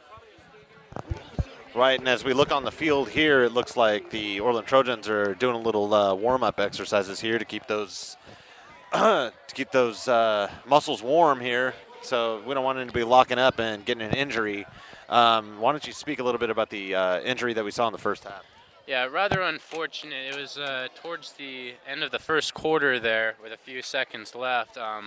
Anderson Cub player went down with what appeared to be either a concussion or a neck injury. Either way, he had to be carted off the field and was taken to a hospital in an ambulance. Unfortunate that happened. Our thoughts and prayers go out to the family of the player, and we really hope that he gets back in and makes a speedy recovery. Yeah, absolutely. And so, if you can tell me, what were the brightest players that you can think of in the first half here? Sorry if I sandbagged you there a little bit. No, I was just looking for my roster here. It's kind of blowing in the wind. Yeah, right. Might have to go chase after it. A player that really impressed me was all around utility man, Aldrich Rosas. Not only is he putting the ball in the end zone on touchbacks, he even kicks extra points. And every once in a while, hey, why not run for a little 20-yard touchdown there? He's impressed me. I like the balance and the speed of Garzal, the nice little running back there. And I think Jordan Long has really shown some flashes of brilliance as well, and has really proven that he can fill in for Austin Schmelzer, the quarterback who left last year. Right, and I think one of the game plans here for Anderson should be try to get their ball into their key players' hands, and one of those key players is their receiver, Tristan Smith, who had a brilliant, I'd say about 60-yard touchdown, and he's quick, and if they can get him and behind the secondary, I think that can be really key to making it a close game. Yeah, I think what Orland started off with, they really sent some double coverage there on Tristan Smith at the beginning of the game. Got a little lackadaisical in the second quarter, let him have that little one-on-one coverage, and he really showed that he can have that speed. I don't know how many opportunities he's going to have down the field because they're probably going to roll coverage to the side, but even giving him the ball in short spaces in order to get open and make some plays would be huge for the Anderson Cubs here. Right, and my producer tells me that it was a 75-yard touchdown run there. And it looks like we have about 3 minutes before the third quarter starts. And like we said before, the Orland Trojans are 31, the Anderson Cubs and 6, and we'll be bringing back the third quarter here very shortly.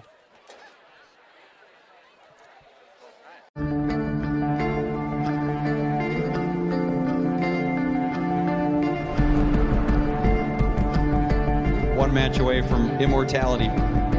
This is a total team effort. We're going to try to dictate to you what you're going to do on both offense and defense.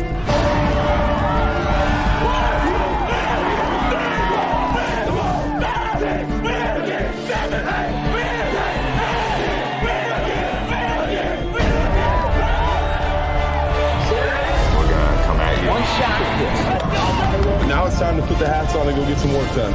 So they're all going to look to make a statement early.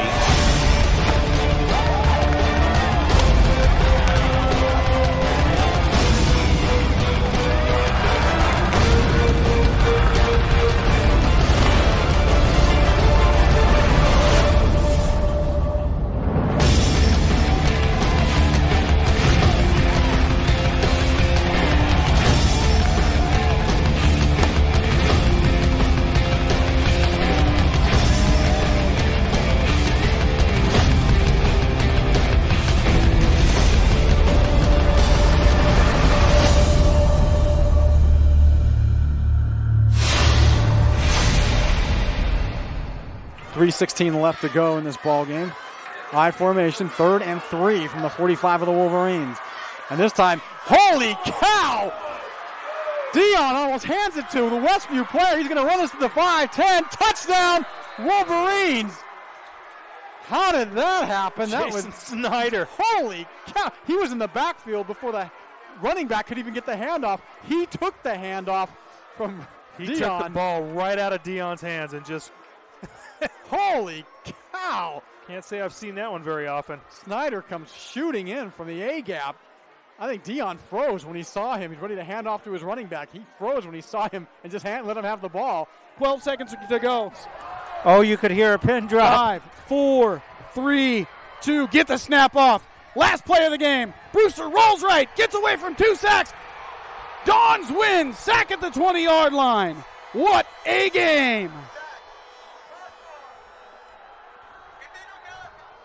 And number 40, Lucas Zinder with the game-saving sack. And there is heartbreak on one sideline and a jubilation on another. You're watching PlayOnSports.com presentation of Friday Night Football live from Orland, California. I'm Frank D'Arienzo with Nick Dobis, as always. The Orland Trojans are leading the Anderson Cubs 31-6, and we are ready to start the second half of action. And it looks like we're going to be ready for the kickoff here. And the ball is away. Looks like it's going to be another touchback here. And the beat goes on for the boot. Yeah, most definitely. How many is that? About 6 you've seen? All but one. He tried to do a nice little chip shot at about the 3 or 4 yard line there to catch the Anderson kickoff return team sleeping there in the second quarter.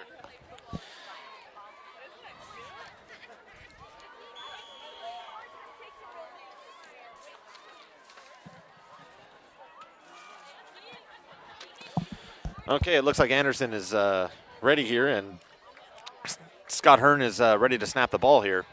And 28 is in motion. And it looks like he's going to be pressured into the pocket, and he's going to be brought down maybe a half a yard there. See, it looks like Hearn is a kid who has a little bit of mobility, so I wouldn't be surprised if Coach Patterson here maybe tries to do a little quarterback draws here, try to get him in motion outside. So he looks like he's got some speed and maybe be able to do some moves. Looks like he's running scared most of this game. And it's going to be 2nd down and 10 here. And here's the snap. It's going to be a passing play, and just a bit short. The intended receiver was Jeremiah Emershy. Yeah, I think Hearn heard some footsteps there. The defense was closing in. Never really got a chance to settle his feet and deliver a nice ball to the out route right there.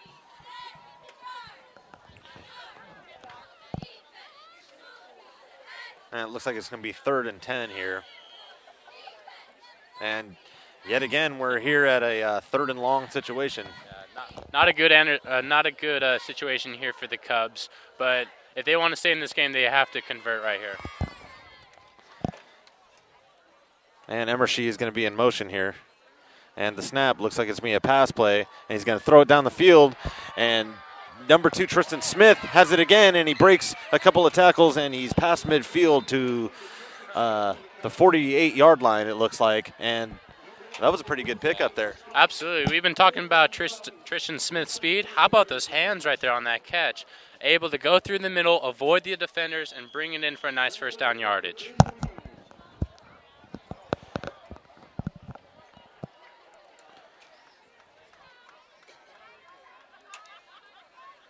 And it looks like they spotted the ball at about 49-yard line. And this is one of the few plays we've seen him even move past midfield here. With the snap, he's looking, and he's getting chased out of the pocket. He's rolling left, and he's just going to keep it. And he is pulled down at just about the 36-yard line, and a flag is thrown. It looks like it's going to be a horse collar against Orland. And there's Hearn showing off his mobility right there. Nothing open downfield. Go ahead and take the 5 or 6 yards, and heck, maybe even pick up some penalty yards here. But it keeps the ball moving, keeps the ball out of that Orland offense hands.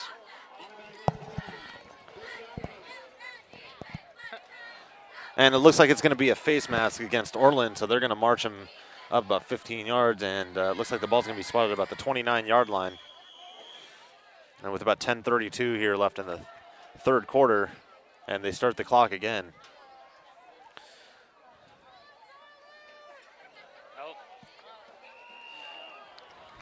It'll be interesting to see what the penalties here, because number 15 was the first one to do. Kavi Ram was the first to move, but Smith moved on the flinch, so it is going to be a false start, it looks like.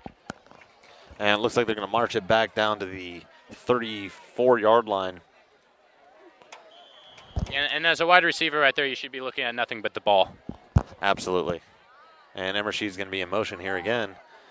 And the snap.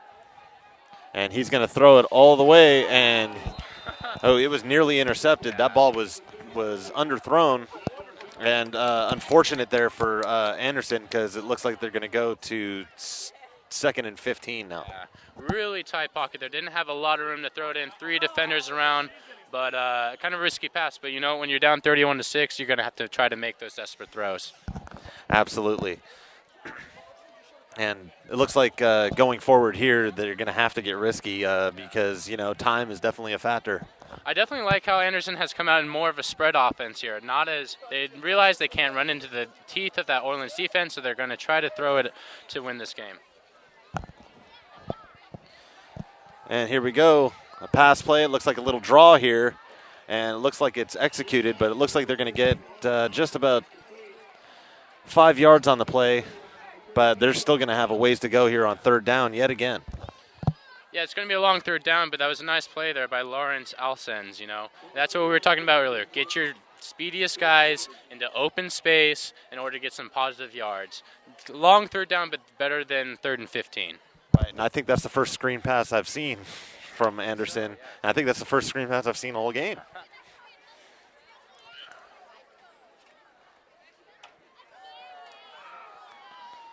And it looks like he's going to pass, and it looks like it's completed to Jeremiah Emershy there, and looks like they're going to have a first down and move those chains. So pretty good pickup here on 3rd and 7, and they finally complete a third down. 3 third down completions this drive, more than in the first half. You can definitely see Scott Hearn's confidence growing with each throw. What's going to really boost his confidence here is another touchdown pass. Maybe try it, and we'll really get the Cubs back in this ball game. And here we go again. The ball is on the 9-yard line, and it looks like it's going to be 1st and goal. And with the pass again, and he's rolling out of the pocket, and he's going to be taken down in the backfield.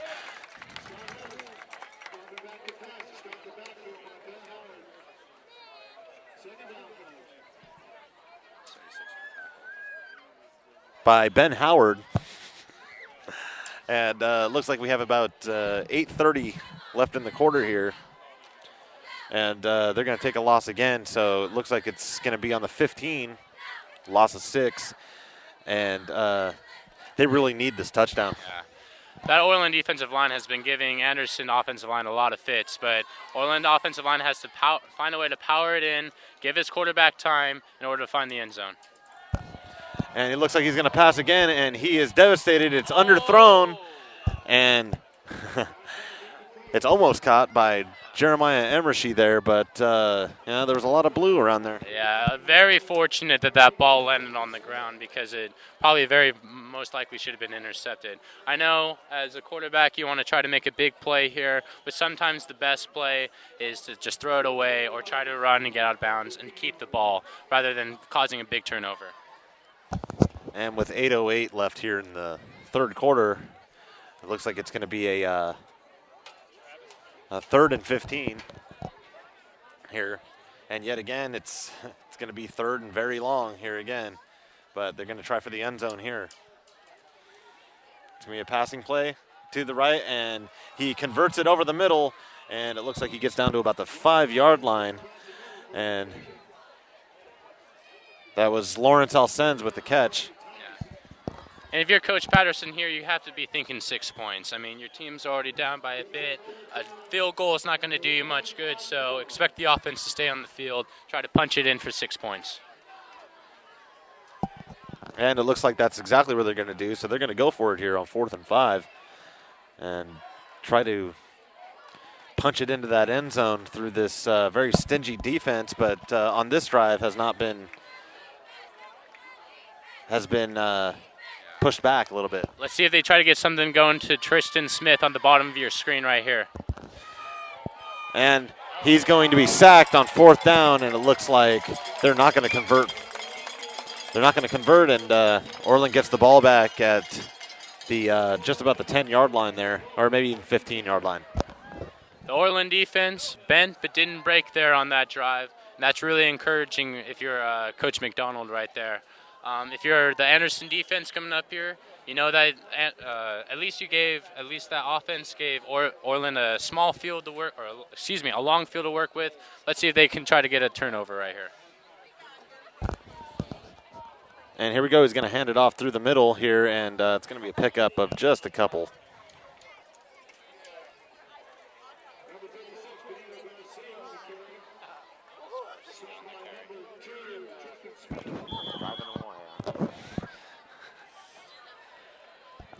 And it looks like we're going to do some personnel changes here, as Benito Garcia and Aldrich Rosas come out of the game. And it looks like they're going to get their more power guys out there. Number 15 is in motion. And he fakes the handoff, and it was a little misdirection there, and it just got gobbled up by the defense, and it looks like about a 3-yard loss. Yeah, Anderson sent both of their middle linebackers right there, and when the team's running all over you, you have to blitz like that. So nice play by the Anderson defense to force a 3rd and long here.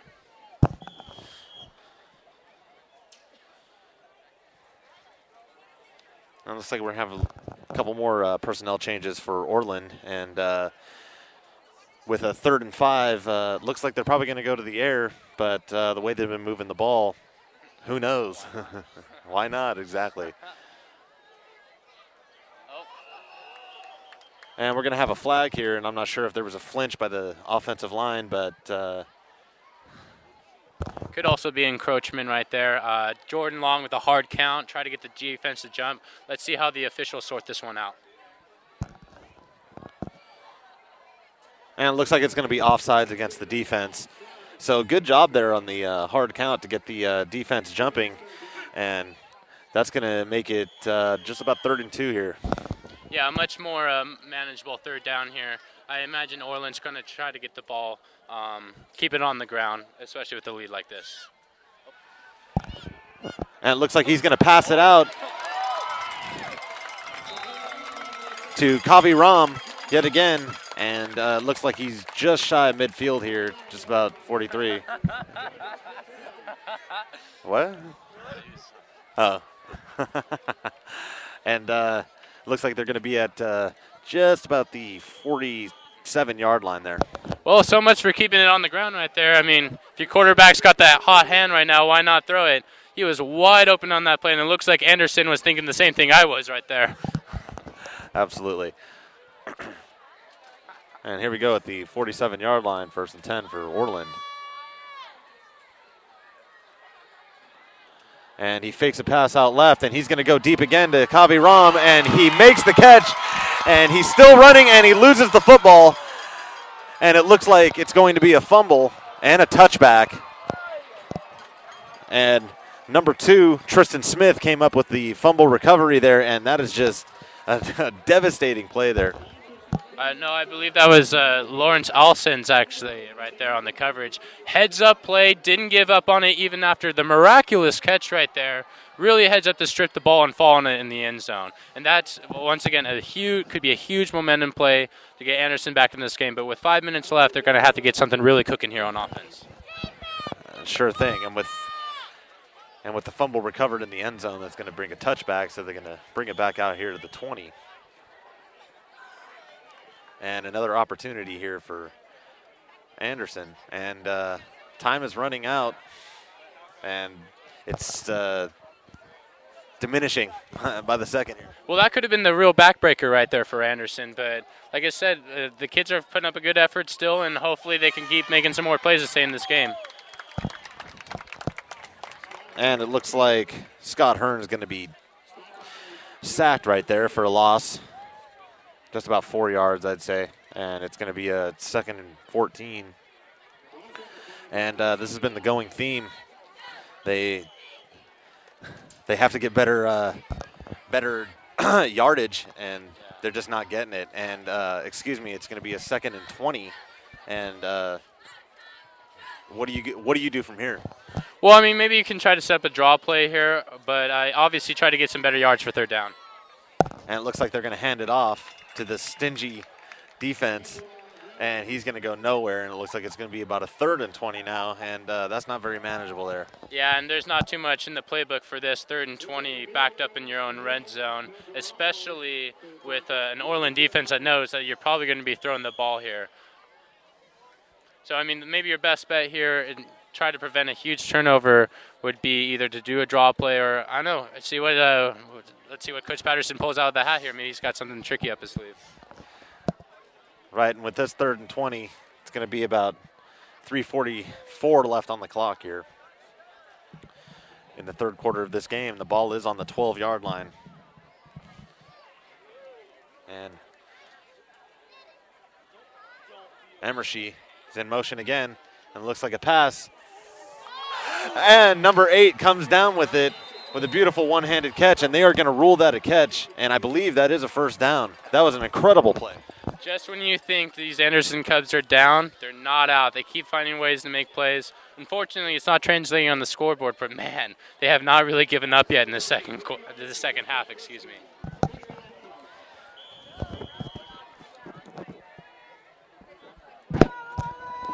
And it's unfortunate I don't have a number for the receiver that made that catch, but I'm.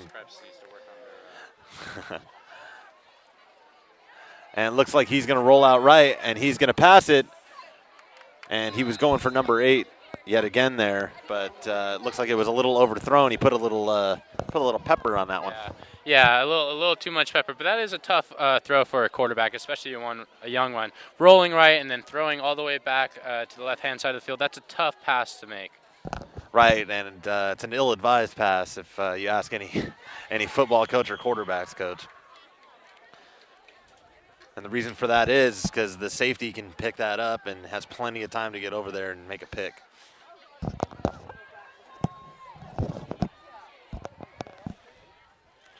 And we're ready here again with 2nd and 10. Looks like he's going to pass to number 8 yet again.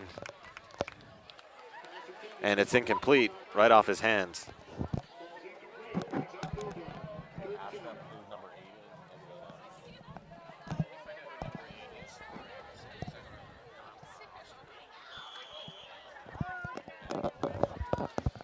Yeah, but I like those short pass plays by Anderson right now because it's keeping the defensive line off Hearn and getting those short chunks of yards. But they're going to have to do a little bit more than that for 3rd down here.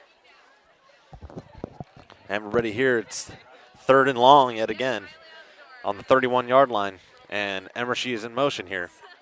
And it looks like it's going to be a pass play, and it's tipped off the hands of number 14, Lawrence Alcens. And here we go again. It's 4th down. And it looks like they're going to bring out the punt team here.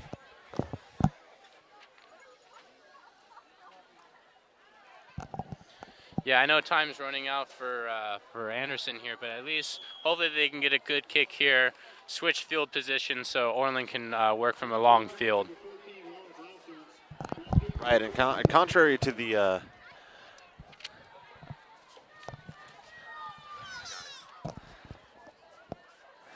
and here's the punt, and it looks like he's just going to let the Anderson put it down. It's going to be at the 40-yard line here.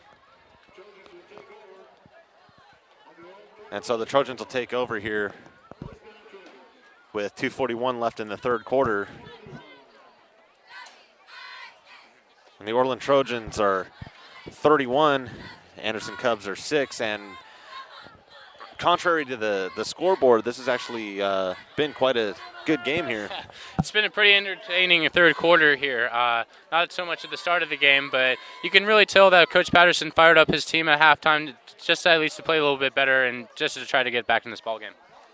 And it looks like they're going to do a little running play here, and he gets maybe 4 or 5 yards there, and a good little pickup there. You know, and those are the bread and butter of any running game, is those short little 4 or 5 yard pickups. Then you're down at a 3rd and 2. You pick up another one. Next thing you know, you got a 1st down. And not only do you have a 1st down, but now you have that defense creeping up. You can run that play action and hit them big, which is what they've been doing tonight. Yeah, so Orland's offense has looked like they've still have that championship form. And they're going to run the ball again here. It was 2nd and 6 on the 44, and it looks like it's going to be 3rd and 5 on the 45. And we're seeing some personnel changes here.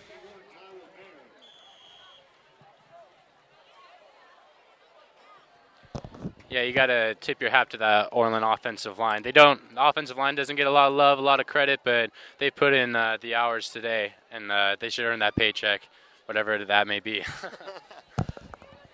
Well, it's high school. It might be a nice pat on the back. And it looks like we have a flag here, and might be encroachment here again. Maybe possibly a date to that homecoming game in a few weeks. Who knows?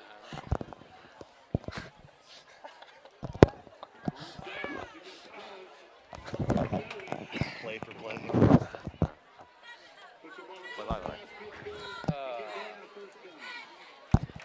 And with the penalty against Anderson, it's going to move the chains here. And they're going to 1st and 10 here right at midfield. And it looks like we're ready pretty quickly here. Well, I'd feel comfortable saying that Orland's just going to run this ball out, but whenever I think that, you're going to see, nice run here by Jordan Rogers for 1st down yardage. But, did I say Jordan Rogers? Jordan Long. Jordan Long with a nice run there. But just when I think, they're going to run the ball, expect Jordan Long to throw it to the end zone here and try to get that touchdown back that he should have had earlier. 1:14 here left in the 3rd quarter. And it looks like they're moving the chains here yet again. This looks like about the third first down they've had on this drive. And the ball's on the 39-yard line. And Long is ready again. And he hands it off. And he is immediately met by Daniel Davis. And he's brought down in the backfield and lost about 3 yards. And with 42 seconds left here in the third quarter. Yeah, Daniel Davis playing that linebacker, that defensive line at 5'11", 260. Once he gets people wrapped up, they're probably not going to go anywhere too often.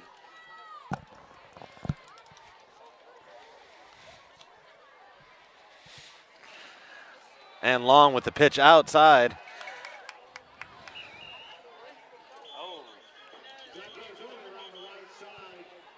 To number 33, Zach Garzoli, and they're not going to get much there. And I'm pretty sure they didn't make it back, and there's a flag on the play. Yeah. And that stops the clock, too. So as you're running back, I know that you're young, still in high school, but that's the next development in the game is learning you have the lead, you're near the sidelines, go ahead and, go down and keep that clock running.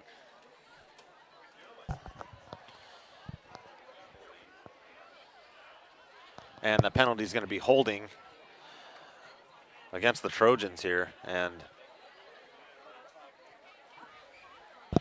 so that's going to push them back even farther, and they're going to have quite a bit to go here. Just a reminder here that PlayOnSports.com is not only your destination for Friday night football action, but it's also the place for the most comprehensive coverage of high school playoffs and championship events in all sports from across the country. PlayOnSports.com, high school sports lives here. And it looks like we have yet another injured Anderson player on the field here. One more towards the track, and that's unfortunate. That's the second injured player of this game, and that's the fourth that their team has suffered in the last 2 weeks. Yeah, and I'm sure that can actually wear on the psyche of a team. Not only it doesn't really matter if it's a star player or even other players. That definitely has an effect on the psyche of a team. Right, and it looks like he's going to get up with some help here, and they're going to bring him over to the visiting side here. And it looks like that's Angelo Allegretto. Yeah, it's too bad that he's a two-way player as well at running back or at fullback and inside linebacker. And if Anderson really wants to continue to compete in this league, they have to find a way to stay healthy. And it looks like we're going to start back up here as they help the injured player off the field.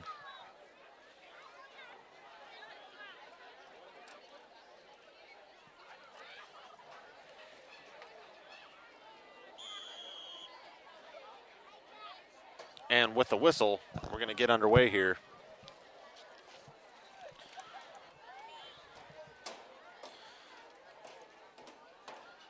And Long is behind center.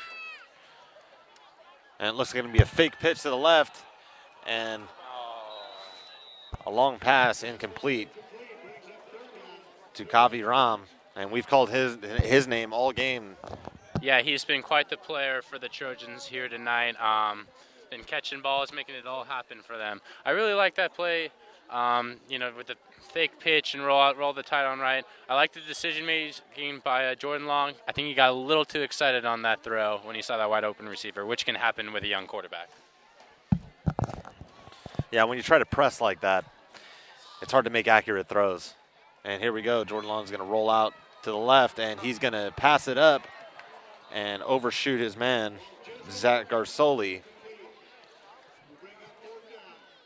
And this will bring up fourth down, and the punt team's coming on the field.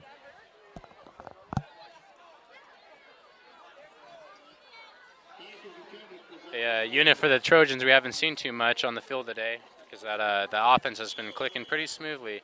Run into a bit of a buzzsaw here in the third quarter, but with a 31-6 lead, that's no big deal here for the Orland faithful. And it looks like they're going to be punting here with 4.4 seconds left in the third quarter, and this should do it. And medium punt there as time expires, and they're going to put it down at the 20-yard line. And that's the end of the third quarter here. The Orland Trojans 31, Anderson Cubs 6. It looked like Rosa might have gotten a bit of a stinger there on that punt. He was kind of stretching his foot afterwards, but I guess when you've been kicking balls like that all day, your foot gets a little sore, a little tired. Sure thing.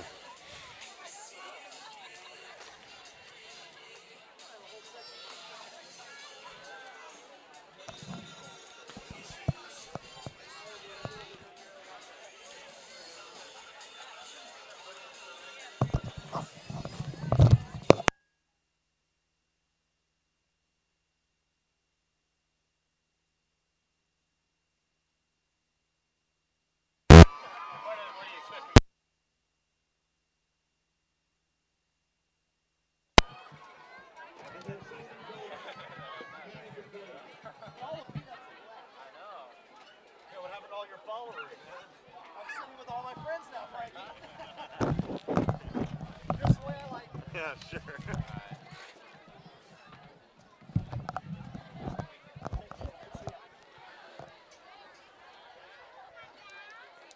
Looks like we're about ready to start the fourth quarter here, and the Orland fans out here are quite lively. And it looks like Anderson's going to take it at the 20-yard line, and they're going to have to get something going here. And the snap is very high and nearly sailed over him. Yeah. Now, these don't seem like critical minutes here for the Anderson offense, but this is a time, even though you're down 31-6, to get some good game time reps, start building for that next game, okay, because you don't want to step backwards and whatnot. So let's see if they still come out here with a lot of fire and a lot of passion.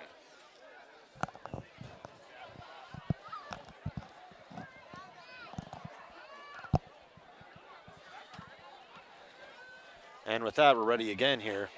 Looks like he's under center. And he's going to take it, and there's a flag on the field, and looks like we're having a false start. Yeah, and that's the kind of stuff I'm talking about right there. You know, even though you are down 31-6, you got to keep your concentration because, you know what, Orland is ready to keep playing. They're ready to score again, so you got to keep that offense off the field. And, you know what, like I said, get the good reps in and prepare for that next week's game.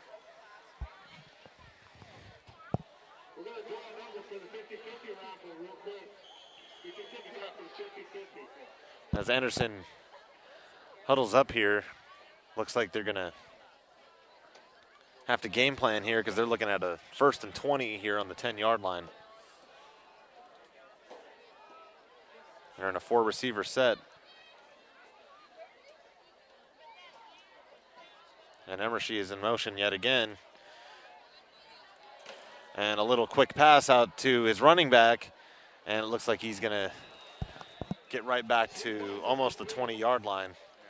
And so they're just about made up the loss there. Looks like it could be a face mask there on that penalty. If it is, it would be a big boost for the Cubs here. Maybe get them back to first down yardage.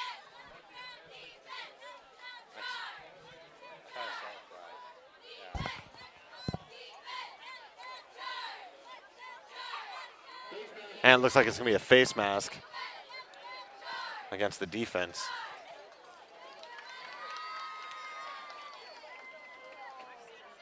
And that's going to put the ball, I'd say, just about the 24-yard line here.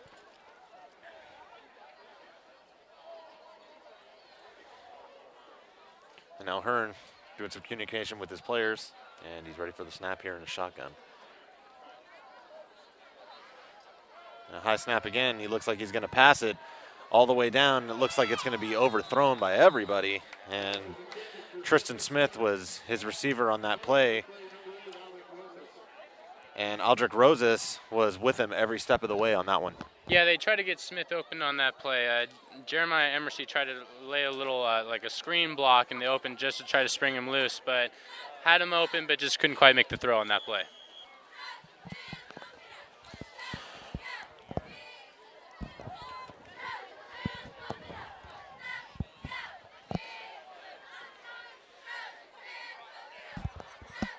And we're in shotgun form here again with the 3-receiver set with Emershy in motion. And it looks like it's going to be a pass, and number 4 was pressuring him, and it looks like he'll just throw it away here. And that's going to bring down another 4th down. Looks like the punt team's coming back out. And that's a good decision there by Hearn. You know, he had nothing going on. Just throw it out of bounds. Try not to make a silly mistake and throw an interception. Try to make your defense come up with a big play.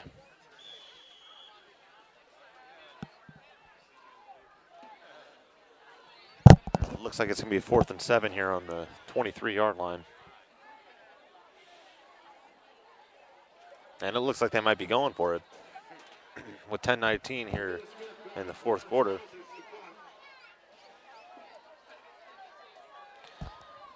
And they are going to be punting. A lot of confusion going on right now, and yeah, it looks like Patterson's going to have to take a timeout, and that's really frustrating as a head coach. Yeah, it just seems this team hasn't gone the way they probably wanted it to go this week. No, you know, they had a tough loss last week, played a great first half against Shasta, but really it didn't come out in the second half of that game. Opposite story this game, they actually came out on fire here, especially on offense, with that nice drive to start off the third quarter, but couldn't convert on that. And right after that, it just kind of seemed that, you know, whatever momentum that the Cubs had was lost after not scoring in that opening drive.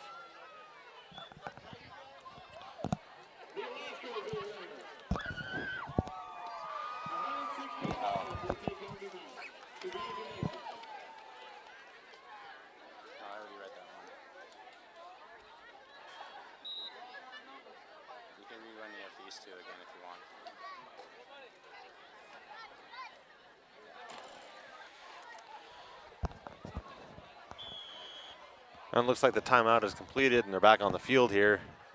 It looks like they're going to punt.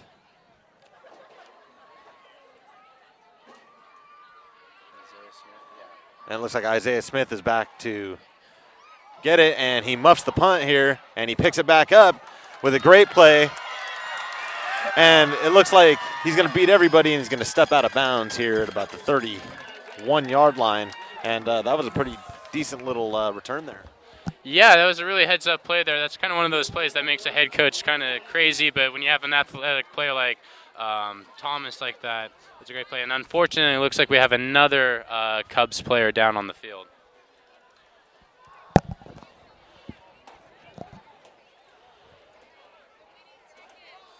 And that's unfortunate, and that's just a casualty of when you play hard. Pardon me, that was Isaiah Smith on the return.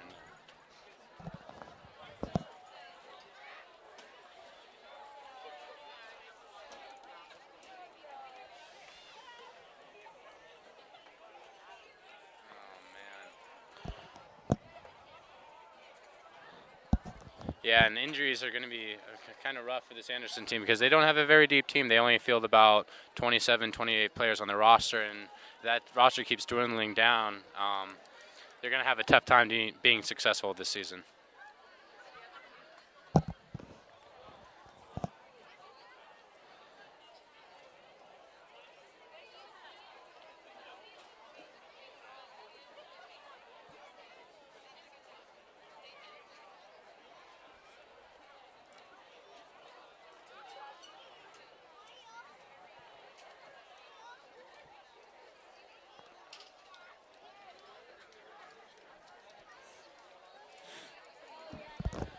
Well, it looks like most of the Orland faithful is starting to file out of the stadium here. Not too much action here going on in the second half. The team with a pretty secure lead. It looks like they're heading for the parking lot pretty early. Trying to get home. It's just about 10 o'clock here, so it's been about a 2.5-hour game so far with all the stoppage and the injuries. And the injury looks like it's going to be Scott Maycomber. And it looks like he's walking under his own power, but gingerly. Yeah, hopefully they can get him back pretty quickly. Hopefully it's not too serious because he, like I said, he is a big force in that middle of the defense.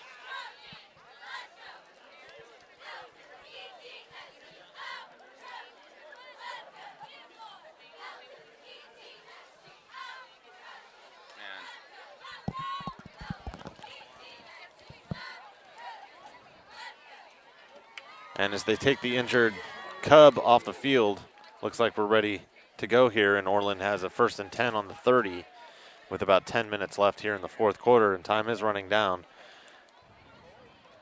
And he's under center, and he hands it off, and it's just a short little pickup for maybe a yard. Looks like they're just trying to run out the clock here. Yeah, and that's basically what you want to do here. I mean, obviously you want to put points on the board and whatnot, but there's also a level of class not to run out the score against an opponent. Absolutely, that shows a lot of class there.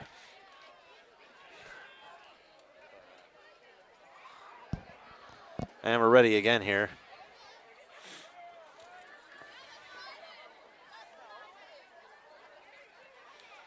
Long has the ball, and he tosses it out to number 33, Zach Garsoli.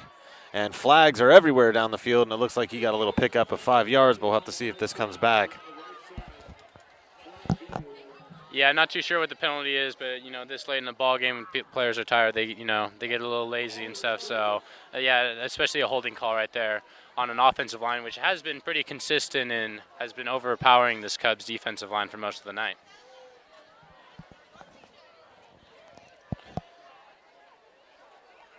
So that will be holding, and the ball will go all the way back to the 45-yard line. It looks like they're going to have a 3rd and 15, I believe. No.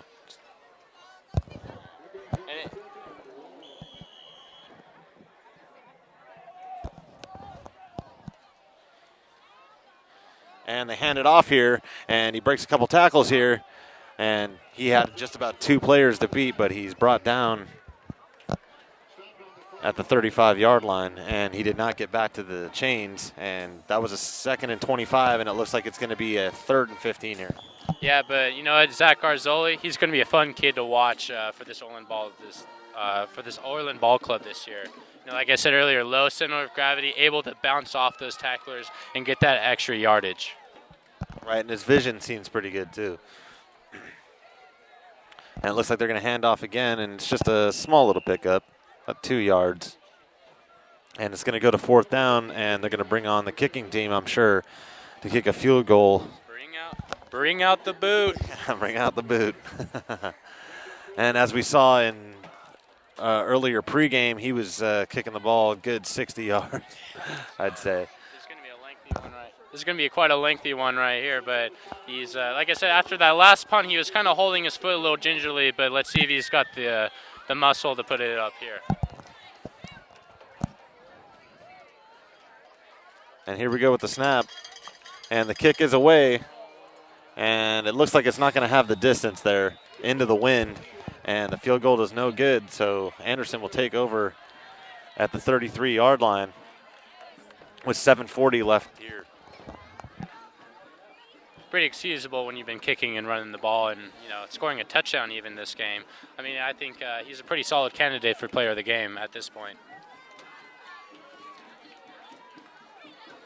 Not to mention also playing safety in this Orland defense as well, Mr. Everything for this team. And that's the going thing I've seen with a lot of these players on both teams. They're playing on both sides of the ball, and they got to be pretty tired right about now. Well, yeah, and I mean, that's what you're going to expect with rosters this size. But honestly, when you're a player in the game, you know, you got that adrenaline pumping, you get those pads popping, you don't really feel it until the next day usually. And it looks like it's going to be a little run here.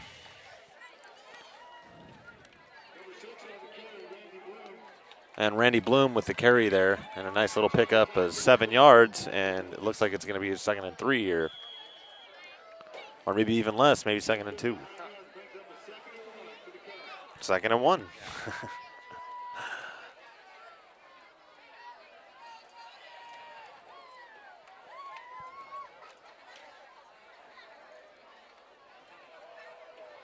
And here we go. He's going to hand off to Bloom again. He's going to go nowhere. And it looks like it's going to be a 3rd and short.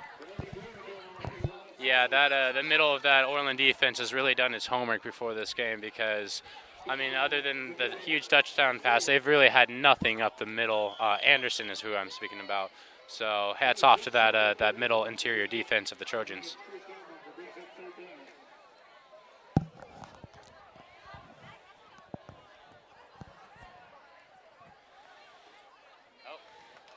And it looks like we're going to have a false start against Anderson. That'll move it back, and instead of a 3rd and short, now they have a 3rd and long. Well, they've been pretty used to the 3rd and long most of the night, which is, if you're Coach Patterson, pretty disappointing. I think he's probably most disappointed about the penalties, mostly due to lack of concentration, especially here in the second half. And with time running down to about 6:30 here left in the 4th quarter, Anderson's going to take out with a 3rd and 6.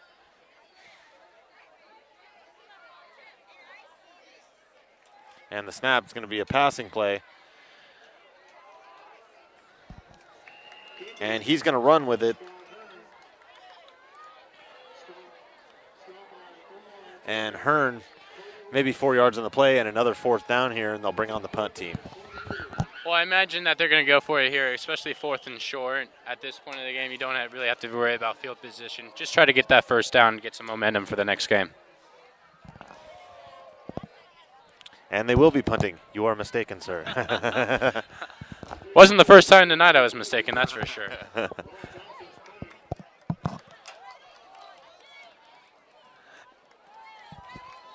And it looks like about the best punt of the night for Anderson. And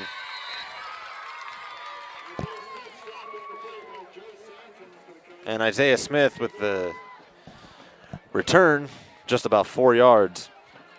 And looks like they'll take it at just about the 41-yard line, and 5:30 left here to play. And I'm just thinking you're probably just going to run the ball and just try to run the clock out. Yeah, I would imagine so. But, last time I said that, Jordan Long pops off a nice little 40-yard pass there. But I imagine at this point, Coach McDonald is just going to run the clock out, get his team in the locker room, and feel really satisfied with this win.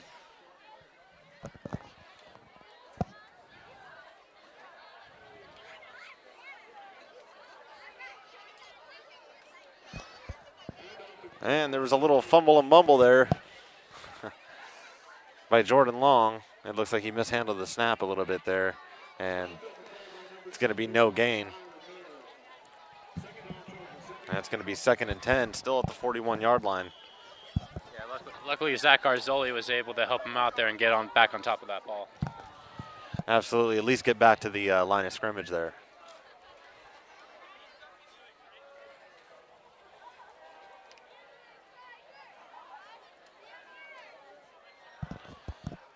And here we go again with 2nd and 10. It looks like they're going to hand off to the big man, number 36, Benito Garcia, and he'll get about 4 yards on the play, and that'll bring up 3rd and 6. Yeah, I think this pistol option offense of Orland High School is going to give a lot of teams fits this year, because not only when you can run the ball solidly and then be able to have the nice touch pass that Jordan Long is able to do, I mean, they're going to be really competitive for that section championship again. And with about 4 minutes and 10 seconds left here in the quarter, 33 is in motion, and they're going to give it to the big man, Garcia, and it looks like he has enough for a 1st down, and he's going to cross midfield to just about the 46-yard line.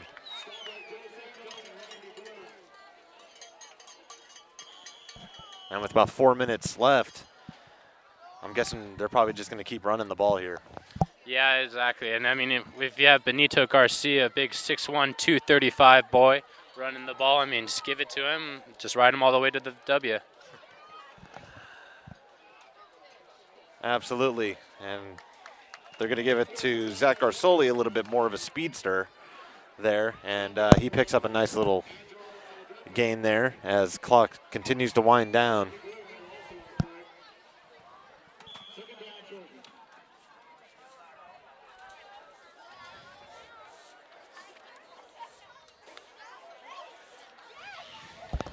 And I know I've been saying Coach McDonald's name a lot, but big tip of the cap here to Sean Crosswhite, the new defensive coordinator here for Orland, replacing, as I said earlier, Mike Miller, who's now at Chico High School. And he obviously got his defense ready to play tonight, and they put up a pretty solid performance. And that's Benito Garcia yet again. He looks like he has the 1st down yet again as we pass the 3-minute mark here at 4th quarter. And the chains are going to be moving here again.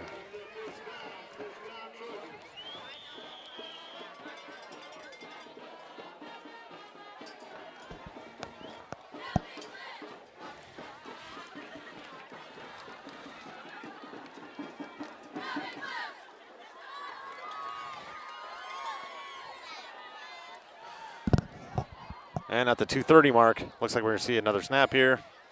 And Jordan Long, he hands it off yet again to Garcia. Oh, and I was completely faked out. They were faking me out even. It's terrible. Well, I don't think we were the only ones fooled. I think quite a few players on that Anderson defense is also quite fooled. And if he can continue to perfect that fake, I mean, he's going to rip off some big 50, 60-yard plays later in the season. And sure thing, and this is a team that looks like in mid-season form, it's only the first game of the season. Yeah, absolutely. Like I said, Coach McDonald really got them ready for this opener tonight. And I think despite most of the Orland fans leaving a little early, they left a lot satisfied with their team's performance tonight. And it looks like there'll be a run there, and we're close to the first down. As time's winding and winding down, it's about 1:30 left.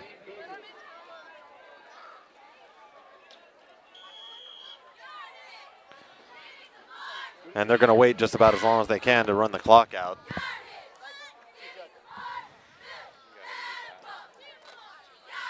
And just remember to stay tuned for the PlayOnSports.com postgame show, where we will select our player of the game as well as wrap up all the action from this ball game that's coming up following the game on your destination for high school sports, PlayOnSports.com. And it looks like just about the minute mark as they get the last couple of snaps off here. And they hand it to Garcia yet again, and it looks like he has enough for the first down, and the clock's going to keep on rolling here, and maybe 2 more snaps, and this game will be over.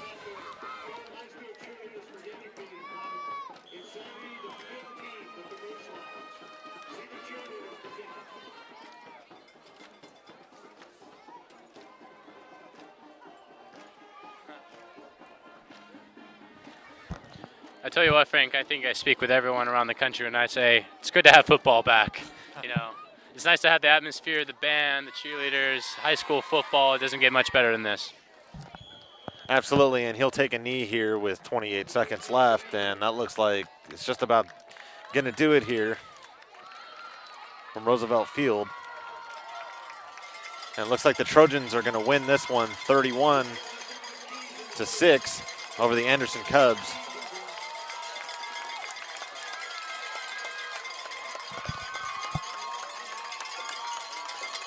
Well, they finished last season as champions, and they started this season in pure championship form here in front of their home crowd.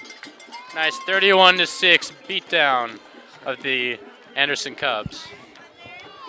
Yeah, absolutely, and there's not as many fans as there were here earlier, but these fans are pretty excited, and a lot of them have blankets out here. It's getting pretty cold out here since we've been out here so long, and as the players meet each other on the field, we're going to be back with the post-game show here in a couple of minutes, so stay tuned. We can get a player up here. Oh, that's good stuff. All right, perfect. Prepare a Wiley Ballard graphic. Do you want me to start the stream? Start the stream. Camera 3. Beautiful. We're coming in on 1. For more information on how your school can join the Play On School broadcast program, go to playonsports.com/SBP. 4th and 10 from the 41-yard line for St. Augustine. Kennedy dropping back to pass. Looking left, firing, incomplete, intended for Noland.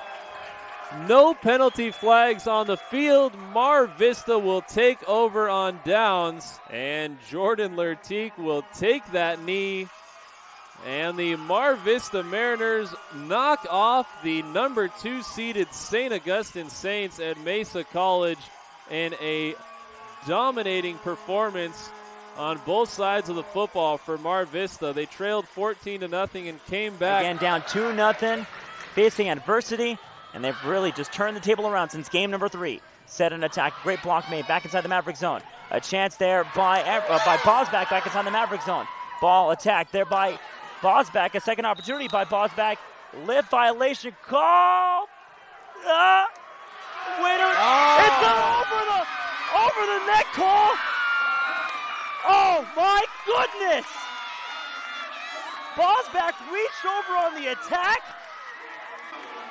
A Maverick error wraps up the title for the Presentation Panthers. A 15-9 victory in game number 5, and they wrap it up coming back from 2-0 down match-wise and take it 3 games to 2. 36-35 and driving, and oh, baby! Shrigley with the jam, and it was with emphasis. And it's the foul, and listen to these fans. Do you know who's standing up right behind us? Tony Bland, who is the head recruiter for San Diego State. I think he's drooling. Somebody get that man a napkin. Quick score on this drive. There goes a handoff to Zeller, trying to go straight ahead, but he is met by Wool. Now he breaks out to the outside, gets across the 30, 35, on the right, 40, midfield. He's running down the sidelines. He's going to go all the way as he's at the 10, 5, touchdown. Patrick Zeller he stood up at the line of scrimmage and broke out to his left to the far sidelines, and he was in a foot race, and he went all the way for the touchdown, broke a tackle, and made it nice and showed his speed as he got outside for the touchdown. Back in the backfield to the left is Campbell. Hernandez takes the snap, play action to Campbell. Looks down the field. Now here comes the pressure. He's going to be hit. He breaks the tackle, rolls left. Now he's going to cut upfield. He's going to break another tackle, and then another tackle down the sideline. Gets a block inside the 5. What a touchdown!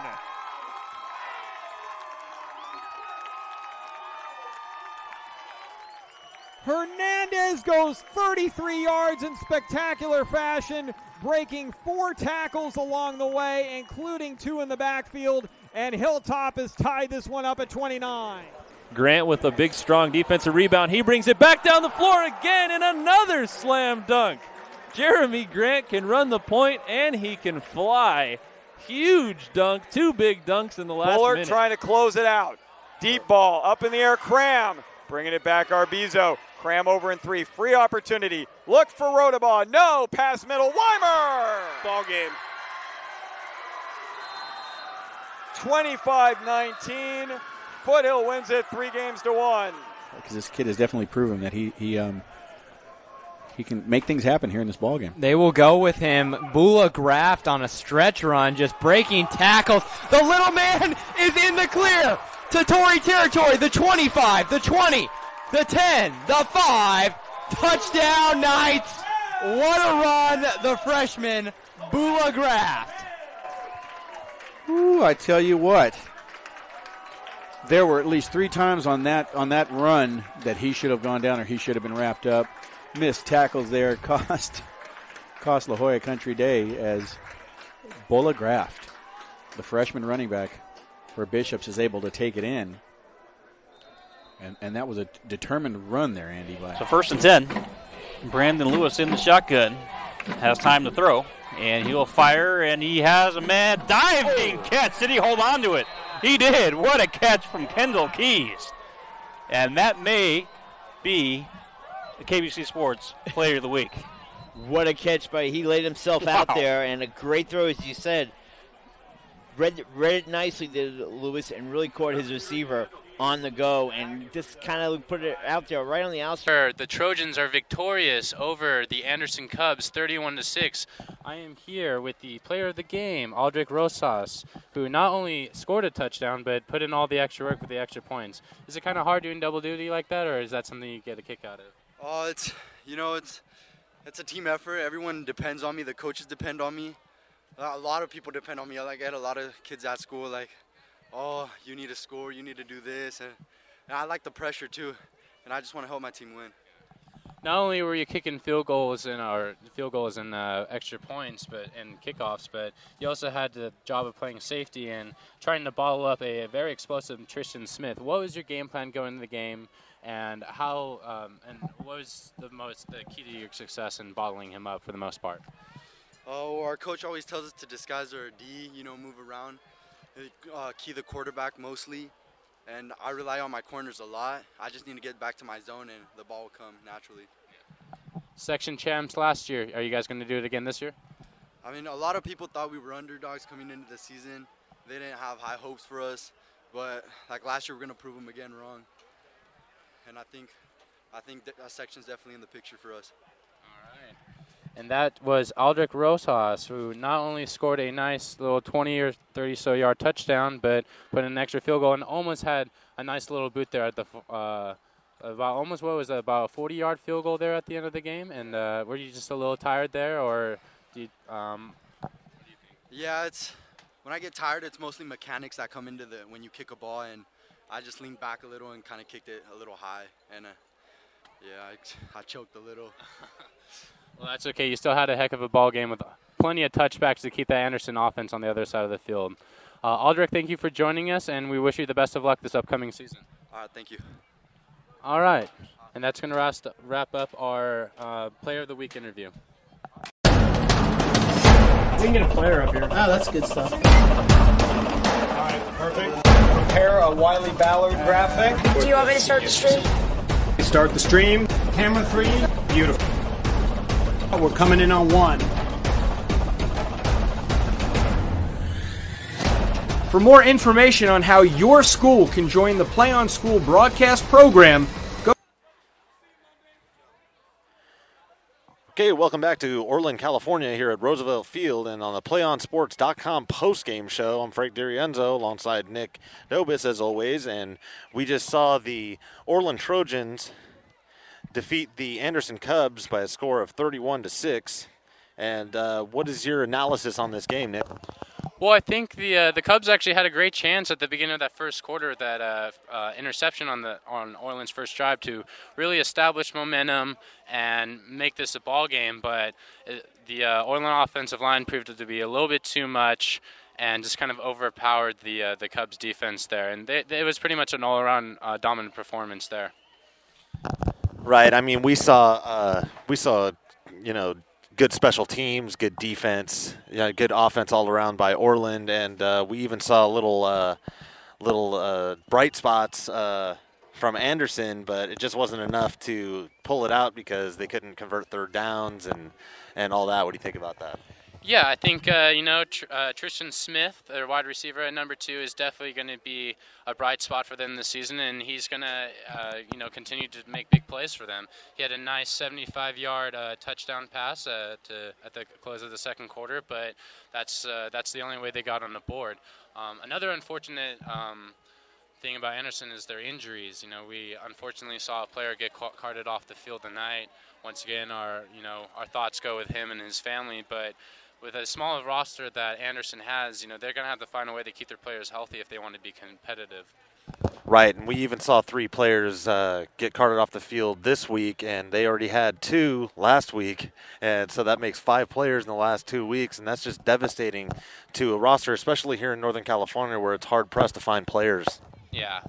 I mean, it is pretty hard pressed, but Anderson also has a pretty special player in Scott Hearn, their quarterback. He came out that third quarter, led the team down the field. Unfortunately, didn't get the touchdown, but he had some nice passes there. Along with the other quarterback, that was another story. Jordan, not Jordan Long. God dang it. I want to keep. No, it's Jordan Long. That's right. Long. Excuse me. I keep wanting to say Jordan Rogers for some reason, but. Jordan Long, actually, I saw a lot of potential in him. He had some nice balls, really nice balls to his receivers, really had comprehension of the offense, and really led the team and took over for Alex Meltzer, their big quarterback last year and stuff. So Trojans came out in true championship form, and let's see if they can keep the momentum rolling going into this 2012 season. And just to wrap it up here, what do you think of our player of the game here? The boot? Oh, that's my christen for him. But, yeah, certainly. Yeah, he was getting it done, kicking and defense and offense. And, we like to throw around nicknames, but we got a chance to meet this kid, and he's got a good head on his shoulders. Yeah, and I think, honestly, at that first half, a lot of the touchbacks, put the Anderson offense, and they never got a good chance to get a good return in and really establish some solid field position. So his foot really was a big factor in this game, and like you said, that defense, really keened in on Smith, really limited his abilities despite that one big play. But he's going to be a bright spot not only on that defense, but he's going to be a key asset as an all-around player for that team. Well, that's going to wrap it up here from Orland, California, where the Orland Trojans beat the Anderson Cubs 31-6. We'd like to thank you for joining PlayOnSports.com's coverage of Friday Night Football from Orland, California. Be sure to check PlayOnSports.com for information and links to all of our upcoming broadcasts. For our producer, Ron Borges, and our videographer, Daniel Luna, and my partner, Nick Dobis, I'm Frank DiRienzo saying so long. We'll hope you join us next Friday night on your destination for high school sports and Friday Night Football, PlayOnSports.com.